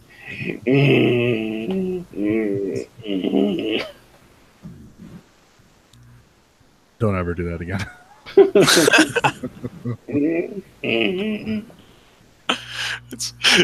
gotta end the segment on "Don't ever do that again." All right. Does anybody need a break before we move on? No, I'm all right. I just give me a second to get the willies out of me from listening to Noah. But do we have feedback? We have one email. Do you want to read it, Doug? No, I don't have it. Even have it open yet. All right. Just told you I didn't. Yeah, you read it. I can read it. All right. I would go but my phone's dead. All right. So we got one piece of feedback. Our good friend Brian watched another batch of movies, so if you can write in and let us know. Hey guys, so I got me a new batch of first-time views for the Halloween season. First, I watched See No Evil. That movie sucked ass. Is that the one with Kane? Yeah, I like the first one. The second one. I enjoyed it when I first saw it, but it's been since whenever it came out. It's I would call it it's like decent generic garbage, if that makes sense. Like, yeah, totally. I like generic garbage. So. It's not groundbreaking, but it's slasher movie. I seem to remember there's like a scene where he like has a hook with it on a chain, and he just throws it and hooks it into somebody and pulls them back to him, so he doesn't have to walk all the way over there and kill him himself. Yeah, I respected that. He's the efficient slasher. Get over here. I remember being disappointed in the sequel. Oh, I thought the sequel was terrible. And I was disappointed because I'm a fan of the Soska sisters, and I'm just like, this is not good. It was Soska sisters, and it had Catherine Isabel in it. Like, it was all set up for me to enjoy it. And then Daniel Harris? Right. I feel like budgets and attention have not done the Soska sisters well. Yeah. Because I think they're very, very talented filmmakers, but since they've started like getting a lot of money to make movies, I don't feel like they're making as good of movies. Well, I want them to go back to making their own stuff. They told us back in the Drunken Zombie days when we were talking to them at a convention, told us some of their ideas for one of their movies they wanted to do, and it sounded awesome. And they've done like these this See No Evil 2 and whatever that other WWE movie is. And now this Rabid remake. I'm just like, whoa, go back to doing your own stuff. Which it sounds like the Rabid remake's a WWE movie. It's not, but it has former wrestlers in it, yes. I feel like they're getting too deep in the wrestling. Yeah, I don't know what that's all about. They need to get the good wrestlers like Batista. I know. Did anybody ever think he would be the good actor that would come out of wrestling? Right. I sure did. All right. So Brian continues. Nothing worth saying about it, even though we just said a lot about it. Just don't watch it, which I would disagree with. Yeah, it's worth it. Next, I watched this little gem called Mad Ron's Previews from Hell. It's on Netflix right now. I had a great time watching this one. It's a 1987 film, quote unquote. This is nothing more than 90 minutes of late 60s and 70s exploitation and grindhouse movie trailers. And I gotta say, it's a hoot. Don't ever use the word hoot. No, he's the only one that says in feedback. Don't lecture him, but it's feedback. That's true. Another perfect movie to have on at a party or having buds over for some beers. High recommend. I would recommend the 42nd Street Forever series, of which there's 5. It's nothing but trailers, as you just said. I would recommend any fucking trailer movie because all those trailer movies are awesome. Next was another super.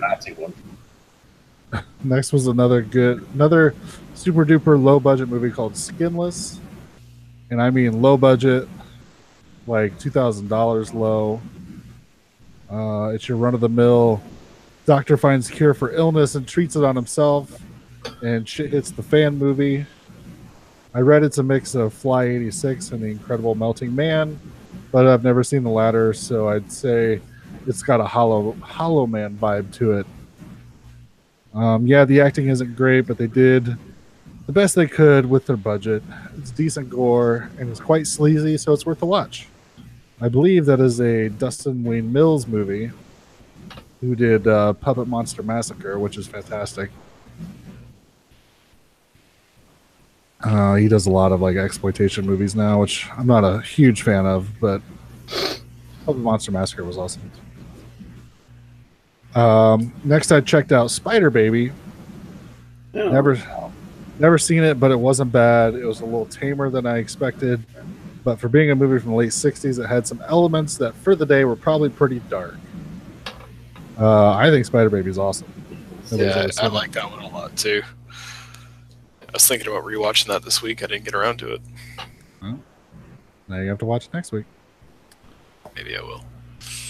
Hatchet 2 was next. Really liked the first one, and this was a slight step down, but still good. Was bummed that the Prime version was only R-rated, not unrated, so I'll have to hunt that one down. I was not a big fan of Hatchet 2, but I did enjoy Hatchet 3.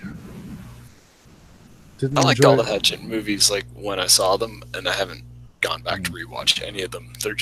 They kind of all melded together in my brain as just this generic slashery type stuff, which is again something I can usually get behind. So I don't believe I have seen a single one of the Hatchet movies. Oh, well, you may have to change that. I really like the first one. I think the first one's just a nice, fun throwback. What year? What year was the first one? 2000. Okay. No. 7? Yeah, I'd say. Because there's an old 80s movie called like Hatchet or something like that, right? Oh. That's got a really similar title. Maybe. But yeah, this is Adam Green movies. And I enjoyed the first one. Sort of a fun throwback to the creature slasher type stuff. Yeah. If that makes any sense. Yeah. Supernatural slasher. Yeah. Which I'm a big fan of. And so I really like the first one. It's weird. I feel like it's in every other movie series for me. Like I really liked the first one, did not enjoy the second one. Really liked the third one, and then the newest one, Victor Crowley, I wasn't a giant fan of, but was just happy to see that they were making more Hatchet movies, I guess. And Brian says last for now is Green Room. That movie scared the shit out of me. Just an absolutely fantastic work of art. One of the best I've seen in a long time. That's it for now. Also, great picks for the next episode. Gives me an excuse to check out The Final Girls. Also, just finishing listening to the latest episode, and I'm about to be blacklisted here. Halloween 3 Season of the Witch is by far my favorite of the series. Don't get me wrong, the first is amazing, but season just has this creepy ass weird vibe and Tom Atkins mustache, and I love it. Must watch every year. Doug probably hates me now. Yeah, I do.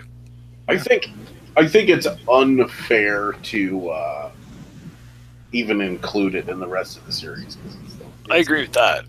I also just like the movie as a standalone film. Yeah.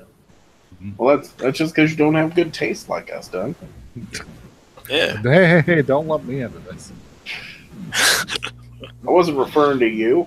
You're not included in my royal we. Stay out of my we, Brian.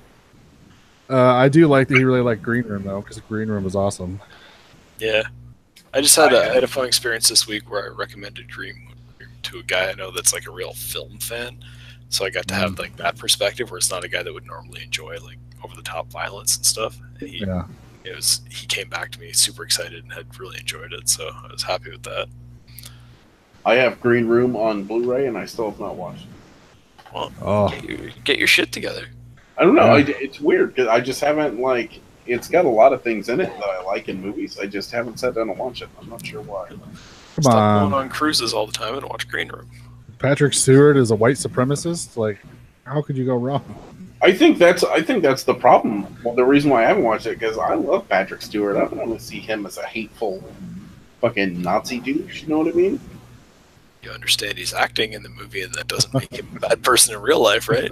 I know it doesn't, but I love him. But you should watch it to enjoy him parlaying his craft, because he does such an amazing job. I feel like watching him in that movie, you could believe that people would follow what he's sort of talking about. 'Cause he's just so like matter of fact and sort of charismatic that you're just like, okay, I can see how people could fall in line behind this guy, even though he's saying horrible, horrible things. Well, that's the thing with him is like he's got that natural leadership type charisma to him. That's why he was believable as Picard or as Professor X, right? Is you understand why everyone would listen to what he has to say, and then they just kind of turn that on its head and put all this hate into his mouth, and you're like, oh, like it's working now too. That's not good. Yeah. Yeah, no, just watch it, enjoy it, and then go watch the videos of him with the pit bull that he fostered for a while, and then you'll be okay.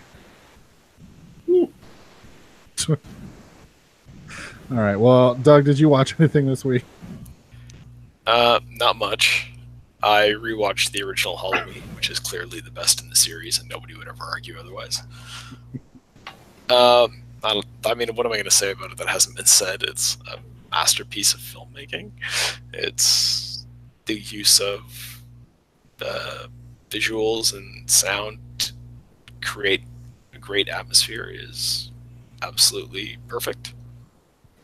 There was the one thing I noticed this time watching it that I hadn't been impressed by in like my 1,000 previous viewings is a very simple scene where Laurie she puts the kids to bed and then she's trying to get a hold of her friends and she can't, so she walks over to the house, and I don't know, just because I've analyzed every other scene in the film, and this was the one I had left, but I'm watching it happen, and I'm watching how long it takes her, and it's a John Carpenter movie, so it's got the wide lens shot, and it follows her walking the whole time. It doesn't like cut to her just getting there, and it's so symbolically you've got her leaving like the innocent house with the kids in it, walking over to the sin house where everything goes wrong, and therefore putting herself into the danger, the classic, like if you become one of these people, you're going to get killed by the slasher type thing. But then you've also got, it does a fantastic job of just letting you know that look, the whole street's empty. Everybody else has gone inside for the night. And they don't say that, or they don't have her looking over her shoulder and seeing an empty street. It's just that wide angle. You can tell there's nobody else around. And because it follows her so slowly as she walks down the street, it really creates this sense of distance between the two houses. Like she's really not going to be safe when she gets to the new place. She can't turn around and go back. And I was really impressed by that. And I don't, like I say, I'm I've already probably on different podcasts talked about every other scene of the movie. That was the last one that I hadn't sat and thought about, so I did, and I'm like, holy shit, it's great too.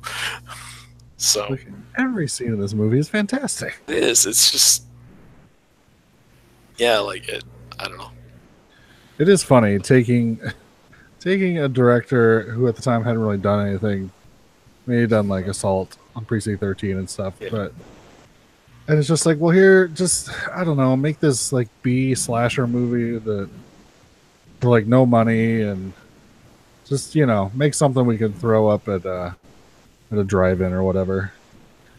And then he like takes all that and is like, okay, and then turns in like this amazing like slasher movie that you could go frame by frame and sort of analyze everything and be like, holy shit, like look at how they set all this up, look how amazing all this is. Well, it's great too, because it's like watching it now is particularly fun because it's this amazing transition film. It clearly builds on what came before it. The opening kill is an obvious tribute to Psycho, and the use of the sound to kind of throw you off and make you feel all weird, so that the next thing just seems creepier than it really is. That's like what Tobe Hooper was doing in Texas Chainsaw Massacre, and and it's like all this stuff, and then it sets up all these rules that then became the rules for slasher films throughout the 80s. And it's like, it's really cool to watch it just as a film nerd and just be like, wow. And then, like, say, the cinematography, the music obviously is like the most iconic music in horror movie history. Second, maybe to like Jaws, if you count that as horror movie music. It's like, it's fascinating to watch this movie and to just be drawn in by it every time. Even though I watched it once a year since 1988. Like, it's... Yeah.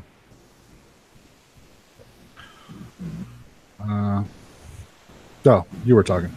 Continue. That's it. I mean, the movie's perfect.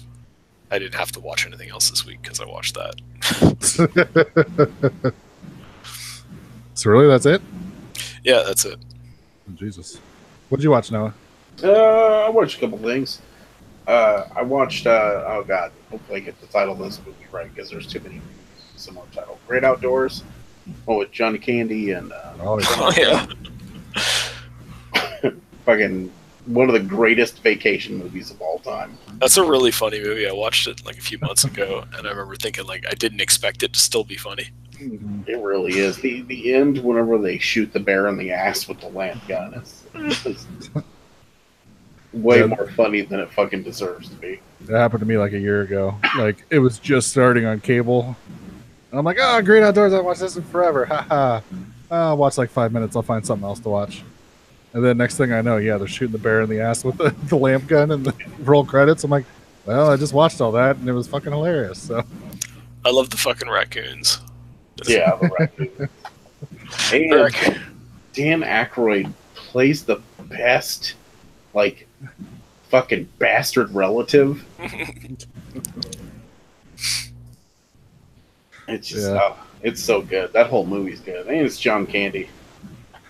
I miss John Candy so much. Yeah. It's sad that we never got to have, like, movies with old John Candy playing the funny grandpa. Mm-hmm. That is sad. I hadn't thought of that until just now. That's well, there you go. He would have been great at that role of, like, because he could have even transitioned into doing like kid-friendly movies for a while if he wanted to. That would have been. Mm-hmm. Oh. Yeah, because I definitely see him. Because I mean, in those movies, he was the dad. He was still funny, but he still had to sort of be like in charge. But yeah, he could have been the old grandpa, where it's like, well, parents said we're not supposed to do this, but I'm your grandpa, so we're going to do it anyway. And then hijinks ensue. Like, that would be fantastic. Yeah, he'd have been perfect for it. Because he has that, like, even though he's in these movies where a lot of times he's doing kind of bad things, he has that kind of innocence to him that kind of comes with being like a lovable grandpa character.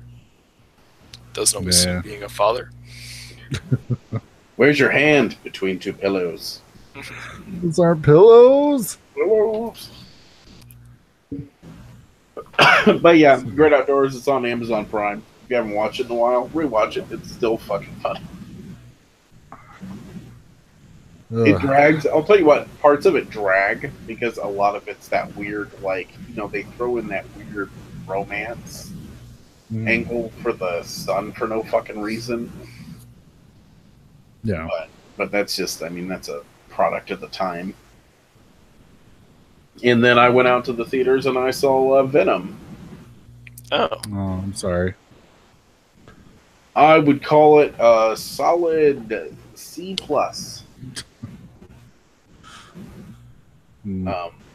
I think they fully fucked up on a couple things. Not having Spider-Man, but we'll skip over that nerd rage for just a minute. They needed to fucking decide between one of two things.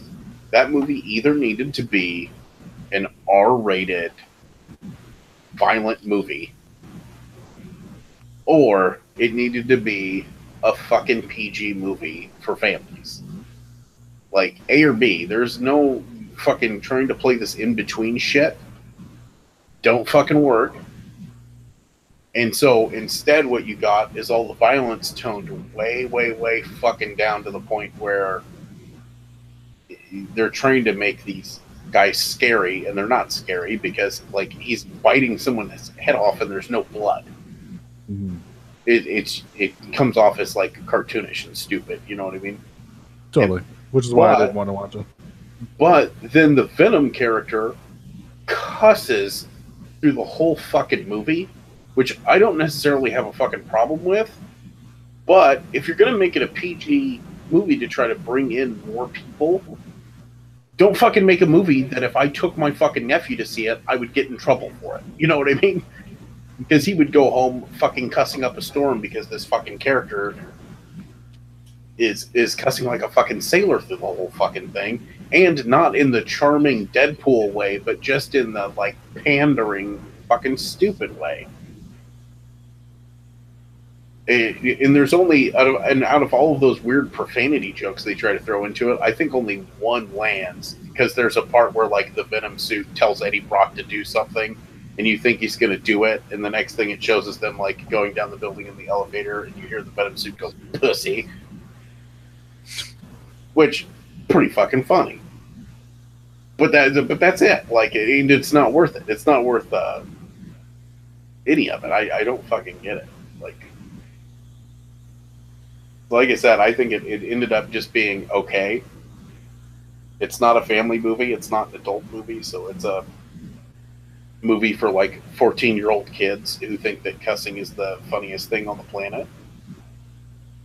And that's your entire audience. So good luck with that. Yeah, I had no interest whatsoever. And as soon as the reviews started coming in, I'm like, oh, good. I'm glad I don't have to actually go see that. Like I said, I don't think it's as bad as some people are saying it is. It's like the acting's not necessarily bad, and the action's pretty good. It's just, a mindless movie. And if you're down with a mindless-ass superhero movie, I will tell you this. I will almost forgive that entire fucking movie for the after credits scene. Almost. It's real close. Because that after credit scene gets you real fucking excited. Yeah. Is that the Into the Spider-Verse clip? No. Oh. What is the after credit scene? It's really spoilery, but yeah. I will say it's the Woody Harrelson scene. Oh, okay, I know what you're talking about now. Yeah, I don't know. My concern is just that if they're teasing sequels, but if the sequels are going to look like this looked in the previews, I'm probably not going to want to see those either, right? Well, and I'll say this though, I don't think it looked bad. Like, obviously the CGI could have been better if they were doing like a Marvel budget, but they don't have a Marvel budget, so I can forgive it. I thought it all looked pretty good. Like I said, I just felt it had an identity issue where you can tell they filmed a rated R movie. And at the very last minute, somebody said, nope, it's going to be PG-13. We need kids. And they were like, should we take out all this profanity? And they're like, no, too late. Just edit all the blood out of the movie. Yeah, and I think that's what bugged me about the trailers was it looked like they weren't committing to the character. It looked like they were trying to make it generic, and I don't want to take my time to go to the theater to see generic. Yeah, and the other mistake they made is like part of the thing that makes the Venom character in the comic book interesting is that like the suit and Eddie Brock kind of bond over this mutual hatred of Spider-Man. Mm-hmm. You know, because Eddie Brock hates Peter Parker and the suit hates Spider-Man, and so they kind of like that's what makes them so united. And then eventually they get past that, but there's this whole issue of, you know, the suit being kind of a rage monster for a long time. In the movie, instead, they bond over the fact that they're both losers, is the big reveal, which is fucking stupid.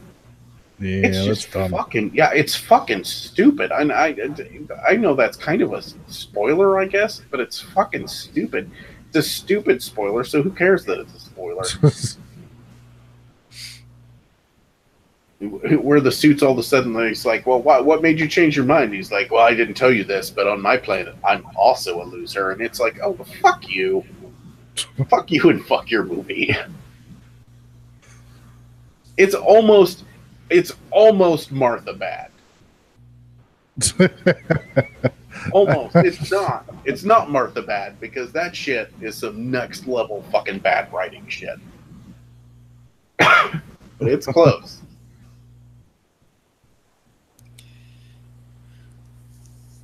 Yeah. No thanks. Yeah, it's all not done well. Like, characters change their mind about stuff, and there's no like good justification for it. It's just in the previous scene they were X, and now in this scene they're Y, and there's no reason. There's no character growth. They just go, oh nope, I changed my mind. Now I'm a hero. Now I'm doing this thing. Dumb. Yep. And I was thinking we were going to get 4 bad symbiotes, and you only get 1. Oh. So that was also bullshit.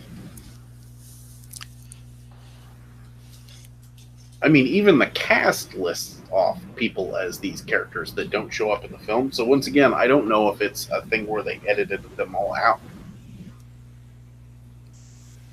Hmm. It seems like it's just annoying. Yeah. It is absolutely worth watching it on Netflix whenever you aren't paying for Yeah. it. Yeah, we'll see. I went to a matinee and spent $5, and that might have been just a wee bit too much. If I had bought a Coke at movie theater prices, I'd be angry. How dare they? Yeah, I don't know. I just feel like this movie is just like a lot of other studio movies where they're not willing to make a commitment to make a good movie. So then, why should I make a commitment to watch their movie? Yeah, it's one of those things. They don't understand the character. They haven't read the fucking comic books. They don't give a shit about people who want to come see their movie. So why should anyone give a shit about what they're doing? Yeah. Yeah. I don't know. But if they make the sequel with Woody Harrelson in it, I'm going to have to go fucking see it, because I fucking love Woody Harrelson. And he looked really good. That after the credits scene, I'm telling you, he looked real fucking good. I was like, yeah.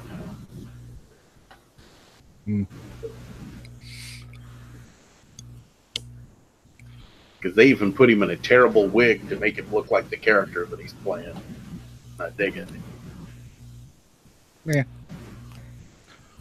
Is it spoilery to say that I believe this is the third time during the podcast somebody got excited about a character with giant red hair? Ooh. Bringing it back. But that was it. That was all I watched. It's a sad watch. I was just mean, but listen, it's a comic book movie. It's in the theaters. I'm gonna go fucking see it.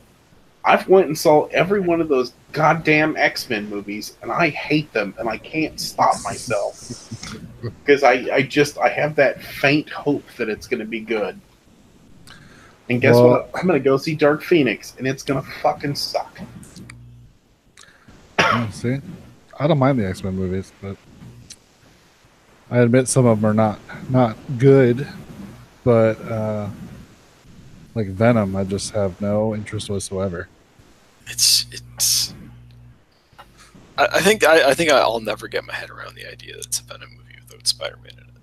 No, makes no sense.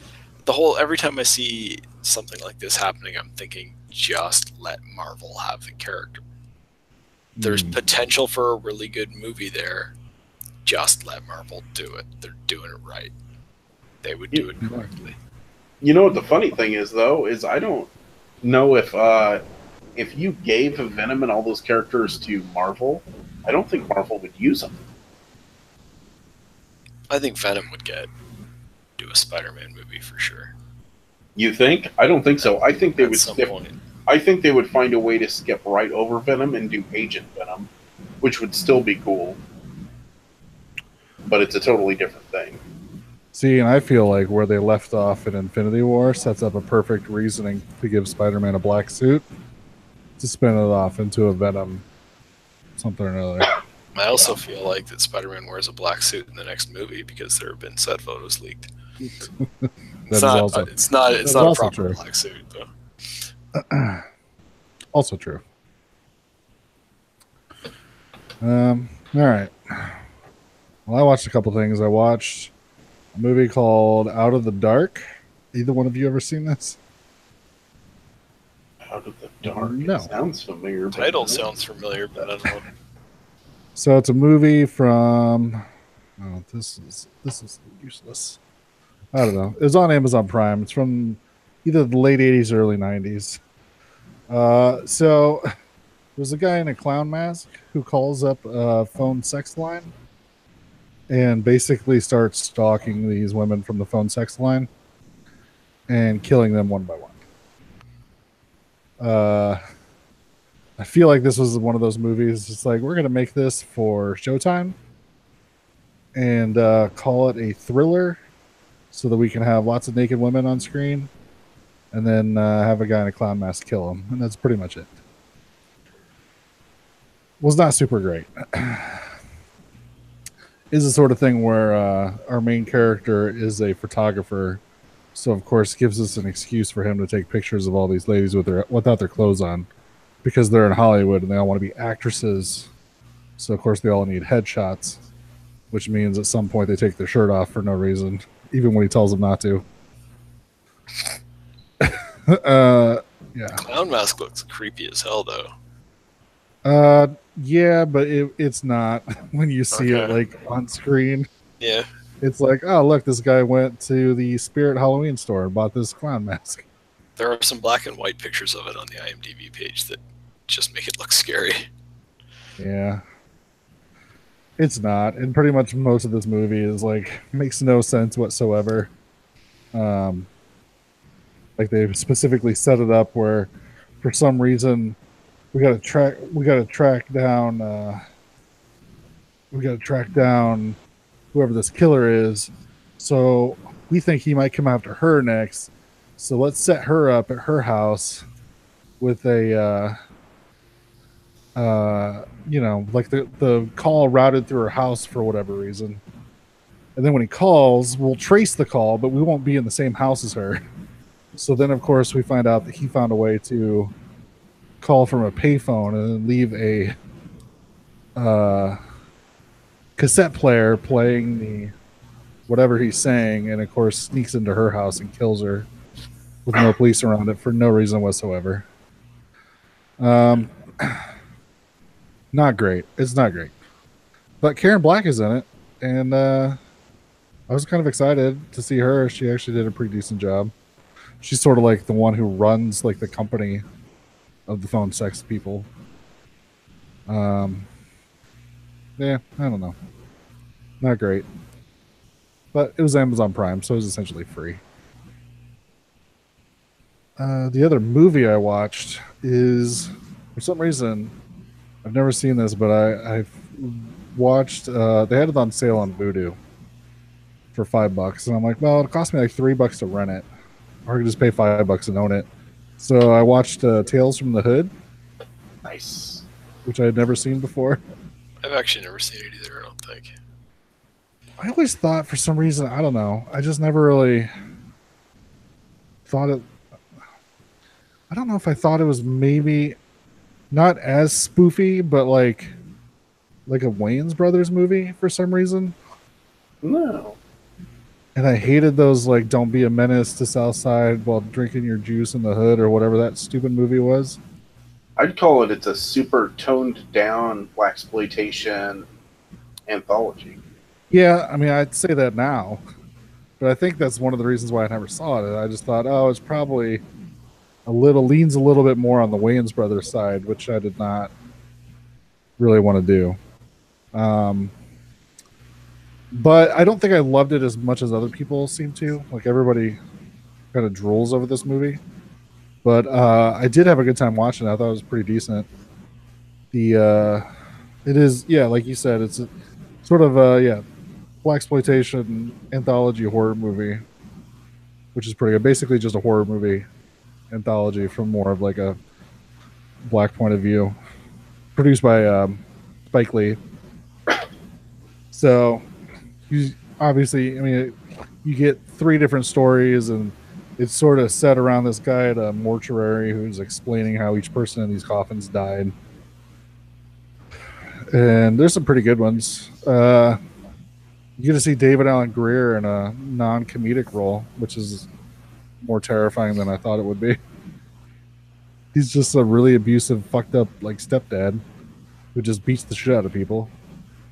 And I'm just like, nah, but come on, you're David Alan Grier. You're the brother from Blank Man. Like, you're hilarious. And he's not in this movie. One of them has killer voodoo dolls, which is pretty awesome. And they go after Corbin Burnson from Major League. Wait, so the voodoo dolls are killers? Like, they get him walk around? He doesn't use the voodoo dolls to kill? Yeah, there's a whole explanation that was it the house he's living in? Because he's like running for governor or something. And the house he's living in used to be a plantation or something where slaves lived, and the this old lady who lived there made these like voodoo doll type things, and every time like a slave died, like their spirit would. The story was that their spirit would go into these dolls, and there's like this big mural painted on the wall. And of course, Corbin Burnson's basically like a white supremacist, so he fucking just says all kinds of racist shit and says he's just going to paint over the wall and stuff whenever he gets elected and all this stuff. And of course, as shit starts happening, like the paintings on the wall of the dolls start like disappear. And of course, that means they're out like running around doing killer doll type stuff. Yeah, it's good. I think it was one of the better segments. So overall, I'd say it's worth watching. Yeah. I just know like a lot of people are just like, "Oh my god, it's so good." I'm like, yeah, it's all right. It's not like creep show level or anything, but I mean, it's pretty good. I know Tales from the Hood 2, which just came out, is on Netflix, but I have not watched that one yet. I haven't seen it. And I guess the only other thing I really watched is I started watching The Haunting of Hill House on Netflix, and I am loving that show. Oh yeah. It is creepy and just it's got a really good atmosphere to it. So yeah, I'm excited. It's getting a lot of very positive reviews online. I've been wishing I had time to get to it. But. Yeah, it's made for TV by Mike Flanagan, who I'm a big fan of, who did the last one he did was like Gerald's Game on Netflix. Right. Did that movie Hush, and he did the second Ouija movie, which was actually pretty good. So yeah, he did an awesome job with this. I thought so. Like I'm only about halfway through, and I think so far it's been really good. And then the other cool thing is apparently the entire show there's hidden ghosts throughout it. Yeah. So there's ghosts that don't really play into the plot, but it's just like there could be just a creepy silhouette like standing in the corner somewhere, because the Hill House is supposed to be like the most haunted house. And so it's awesome. They'll just be in the background. So they'll be walking through the frame, and there'll just be this weird thing off to the side that you can barely see, and you're just like, oh fuck, that's a fucking ghost. And yeah, apparently they're like littered throughout the entire show. So that's fantastic. Yeah. Yeah, so I've been enjoying it. I actually am probably going to try to watch an episode before I go to bed. But yeah, there's been some creepy stuff in it. So good so far. I'm excited to see how it goes, and I'm wondering if they're going to try to turn this into like another season or not. Could be weird, but we'll see. So hopefully it'll still be good by the time I get done watching it. But I've only heard good things about it, so can't wait to keep going. Okay. Hopefully I get to that one so we can talk about it. It looks pretty cool. It's good. I really like the structure. It's basically about kids who grew up in this super haunted house and how that sort of fucks them up as they get older. So it goes back and forth between current day and from when they were kids living in the house. And pretty much each episode so far, halfway through, each episode focuses on one of the kids, because there's 5 kids total. And so you'll see some of the same things that you saw in some of the other episodes, but you'll get to see it from that character's perspective. And I think they did a pretty good job so far. So, like I said, excited to check out the rest of it. Hopefully it stays good. So, let's see. Doug, do you want to tell everybody what we're doing next week? Yes. We are going to be doing the 1982 movie Trick or Treats. And the second movie we picked was...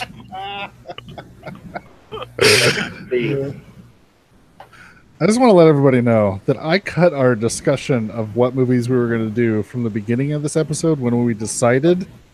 Yeah. He's already forgot between the beginning of this episode and now. Yeah, that's fair. So why don't you tell us what we decided? It's the second film in a series. Oh.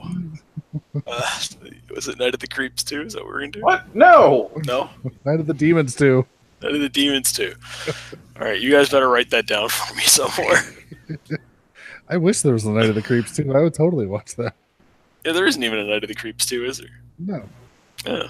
You just made something up that I wish was real now. Well, if they make it, we'll do it on the show. Somebody get Fred Decker on the phone. No, if Fred Decker's going to be making sequels to his 80s movies, he should be working on the Monster Squad. That is also true.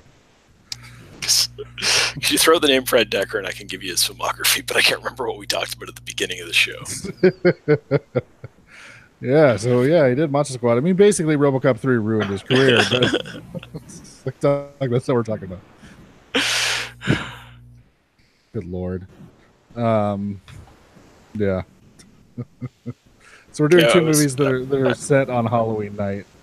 Yeah. Because this will come out right before, or that episode will come out right before Halloween. Yeah, it'll be, I think it's like the 29th when it drops, so yeah. listen to it instead of trick-or-treating this year. Yeah, totally. Isn't your country doing a thing where they ban people who are over the age of 12 from trick or treating? Oh, Jesus Christ! Yeah, I've been seeing articles. I've been seeing articles that they're like passing laws, but a lot of people are saying they're not. Well, they're never going to be enforced. I'm like, well, why even pass them then? I don't have a lot of faith in authority when they go, we're going to make this law, but trust me, if you're not doing anything wrong, we won't enforce it on you. I don't trust authority figures to do that. So yeah. Trick or treating is awesome. I don't give a fuck how old somebody is. Me neither. I tell everybody, if a 90-year-old woman shows up at my house on Halloween wearing a Spider-Man costume, she's getting a fucking Snickers bar. Like, if that happens at my house, I will go to the store and get her a full size. I'm not going to keep that in the house because I don't expect a 90-year-old woman in a Spider-Man costume to show up. But you, ma'am, need to get in the car with me. We got to go to the store. I don't care. Like, I've had like 12-year-olds show up even not wearing a costume, and I'm just like, here, take candy. Candy, like, you went to the effort of ringing the doorbell. It's easier just to give them candy and have them go away than to explain to them for 10 minutes why you're not going to give them candy. Yeah. Plus, I don't want to be that douchebag, man. No. Like, it's Halloween. I mean, that's one step away from being the guy that gives out fucking toothbrushes. Oh, Jesus. That's a good way to get your house egged. I think, like, I'm pushing 40, and I think if I found out that one of my neighbors was giving out toothbrushes, that I would, at a minimum, give some eggs to some kids and kind of direct them in that area, or possibly go throw them myself. It's just wrong. Yeah. Yeah, I don't know. People are stupid. It's like if they just want to walk around and get candy from people's houses, who cares? Don't make stupid laws that then, like, if we have an asshole like chief of police or something is going to make police officers enforce, and then that's just a bad time for them. You're going to end up with a 13-year-old kid getting shot for trick-or-treating. That's what's going to happen. Pretty much. It's just like, just don't do that. He's gonna try to run away because he's worried about getting a ticket for trick-or-treating above age or whatever. Oh. It's like, I'm 13. I shouldn't be trick-or-treating. I better run. 13-year-olds don't always make the best life decisions. So. No. Yeah. It's a bad time. What are you going to take little Lando out for Halloween? What is he going to be dressed up as? We're working on it. I'm trying to get him to dress up as a shark. Because then I'm going to follow him around playing the Jaws music the whole time. But I'm not putting money into the costume until he's 100% on board with wearing it. Gotcha. I thought you were going to dress up like What's-His-Face, and that way every time the lady goes to take a picture of him, you can go, "Smile, you son of a bitch!" That's not a bad idea either. It does sound fun. My original idea was that I might dress up as Quinn, but... Oh, yeah. Realistically, I'm not dressing up as anything. I'll put the kid in a costume. But. Just go like a denim button-up shirt and fake mustache and a hat. Black eyes, like a doll's eyes. Well, at least I get to carry a beer everywhere I went. That's right. You should also dress up like a shark, and then just be a pain in the ass. And whenever people say, "Oh, you're sharks," you're like, "No, he is the shark from Jaws, and I am the shark from the last shark." Notice how realistic mine is, because I look just like the one from the movie. Here you go, Doug. If you want to be super gross about it, you can dress up as a shark, and then he can dress up as a shark, and people can ask, and you can tell him, "I'm Jaws," and you point to him, and you say, "He's Jaws Part 2." Oh, I'd have to kick my own ass if I walked around saying that.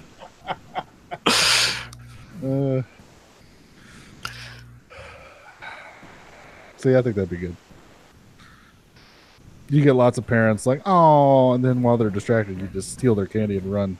Yeah. Well, that's the other problem I have is I can't let the kid trick or treat too much, because then I'd have a kid that's on sugar running around my house, and I don't need that. Well, no, you have them trick or treat a lot, and then you tell them you have to inspect it, and then you steal like 2/3 of it. You're all good. Yeah, my kid's too smart for that. He figures it out. Every time I put something up high, all I do is teach them how to climb better. It's